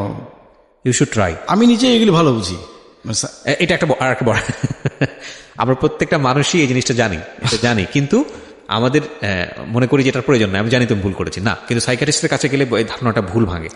ওনারা অনেক সময় অনেক ভালো সময় দেন। আপনি খুব ভালো একজন সাইকিয়াট্রিস্টের কাছে যান, you need some counselling, and believe me, হয়তো আপনার কোনো উপকার হবে। আচ্ছা, ঠিক আছে, এটাই আমি আপনাকে সাজেস্ট করবো, কারণ আপনার সেই সামর্থ্য আছে বলেই আমি আপনাকে সাজেস্ট ট্রাই করছি। করতে পারি, অবশ্যই ট্রাই করতে পারি। So thank you very much, আপনি আজকে এখানে আসলেন। আমি একটা জিনিস আবারও বলছি যে আমরা যেন আমাদের জীবনটাকে ভালোবাসি। যেই হৃৎপিণ্ড আমাদেরকে প্রতি মুহূর্তেই ফ্রেশ ব্লাড দিয়ে যাচ্ছে শরীরে, যেই মস্তিষ্ক বিরামহীনভাবে আমাদের জন্য কাজ করে যাচ্ছে পুরো জীবন দশায়, সেই হৃৎপিণ্ড এবং মস্তিষ্কের কাছে আমরা কিছুটা হলেও যেন ঋণী থাকি। আমরা সবসময় যেন আমাদের সৃষ্টিকর্তাকে স্মরণ করি এই কারণে যে তিনি শুধু আমাদেরকে একটা কাজ দিয়ে দুনিয়াতে পাঠাননি, বা এই একটা জীবন শুধুমাত্র একটা মানুষের জন্য বা একটা ভুল সিদ্ধান্ত নিয়ে পুরো জীবনটাকে স্পয়েল করার জন্য পাঠাননি। আমরা যেহেতু হিউম্যান বিং হয়ে এসেছি, পোকামাকড় হয়েও তো পাঠাতে পারতেন, পিঁপড়া প্রাণী হয়েও তো পৃথিবীতে আসতে পারতাম, অন্য কিছু হয়েও তো আসতে পারতাম, জড় পদার্থ হয়েও তো আসতে পারতাম। তো মানুষ হিসেবে যেহেতু পাঠিয়েছেন, so by born we are winner. প্রথম কথা হচ্ছে আমরা by born we are winner, cause আমরা সৃষ্টির সেরা জীব। তো সেই জায়গাটা থেকে জীবনটা শুধু একমুখী জিনিস না, একটা মানুষকে পেলাম না বা একটা মানুষের জন্য একটা ভুল সিদ্ধান্ত নিয়ে ফেললাম, জীবনটা শুধু এটা না। আমাদের চেষ্টা করতে হবে ভুল যাতে না হয়। আর দ্বিতীয় কথা যেটা, ভুল যদি হয়েই যায়, যতক্ষণ পর্যন্ত বেঁচে আছি, still you have a chance for good work. So সবাই অনেক ভালো থাকুন। কিছু যদি নাই করতে পারেন, অ্যাটলিস্ট কারো কোনো ক্ষতি করেন না। So thank you very much আজকের এই অনুষ্ঠানে যারা শুনলেন। আমি আপনাকে, আপনি তোমার বয়সে বড় ভাইয়ের মতো, আমি আপনাকে যেটা বলবো সেটা হচ্ছে এর মধ্যে আমার ডোন্ট বি কথা হোপলেস। ছিল, শিওর, আরেকটা কথা ছিল, এবং ও খুব চিন্তিত ছিল যে আমি ওর কোনো ক্ষতি করবো কিনা বড় রকমের। আমি আজ পর্যন্ত তার কোনো ক্ষতি করিনি। অনেক কিছু বলছিল, ইভেন একটা জিডিও করিনি তার, সে কিন্তু আমার নামে কয়েকটা জিডি করছে। আমি ওর সঙ্গে দেখা করতে গেলেই সে আমার নামে জিডি করে। আমি তার নামে কোনো জিডিও করিনি এবং তার ক্ষতি করার কোনো চিন্তাও করিনি আমি, যে তার আমি কি ক্ষতি করবো। না, অফকোর্স না, আপনি করে কেন করবেন? কখনোই করবেন না, কখনোই করবেন না। এবং যে মানুষটাকে আপনি একটা সময় পাগলের মতো ভালোবেসেছেন, ওই ভালোবাসার প্রতি আপনি রেসপেক্টটা রাখেন। পরে মানুষটা হয়তো আপনার মতো নাই। আমি বলি যে ভিডিও আপলোডটা দেখুন, দাদার জন্য কান্না করতেছে, তার আগে পর্যন্ত আমি সপ্তাহে 2-1 দিন গিয়ে ক্যাম্পাসে বসে থাকতাম, চা খেতাম, সিগারেট চলে আসতাম, জাস্ট একটু দেখার জন্য, আর কিছু না, কোনো কথা বলা ট্রাই করিনি কখনো। জাস্ট ক্যাম্পাসে বসতাম, এক কাপ চা খেয়ে, কখনো দেখা হতো, ও পাশ দিয়ে চলে যেত, আমি চলে আসতাম। ওর কোনো ক্ষতি করার আমার মাথা কখনোই ছিল না। অনেকে বলছিল অনেক কিছু করার জন্য। না, অফকোর্স। এবং আপনি যে ডকুমেন্টসগুলো আমাকে দেখিয়েছেন, এই যে পেপারস, আমি এগুলো বলিনি রেডিওতে, আপনি এগুলোও আপনার কাছে রাখবেন না।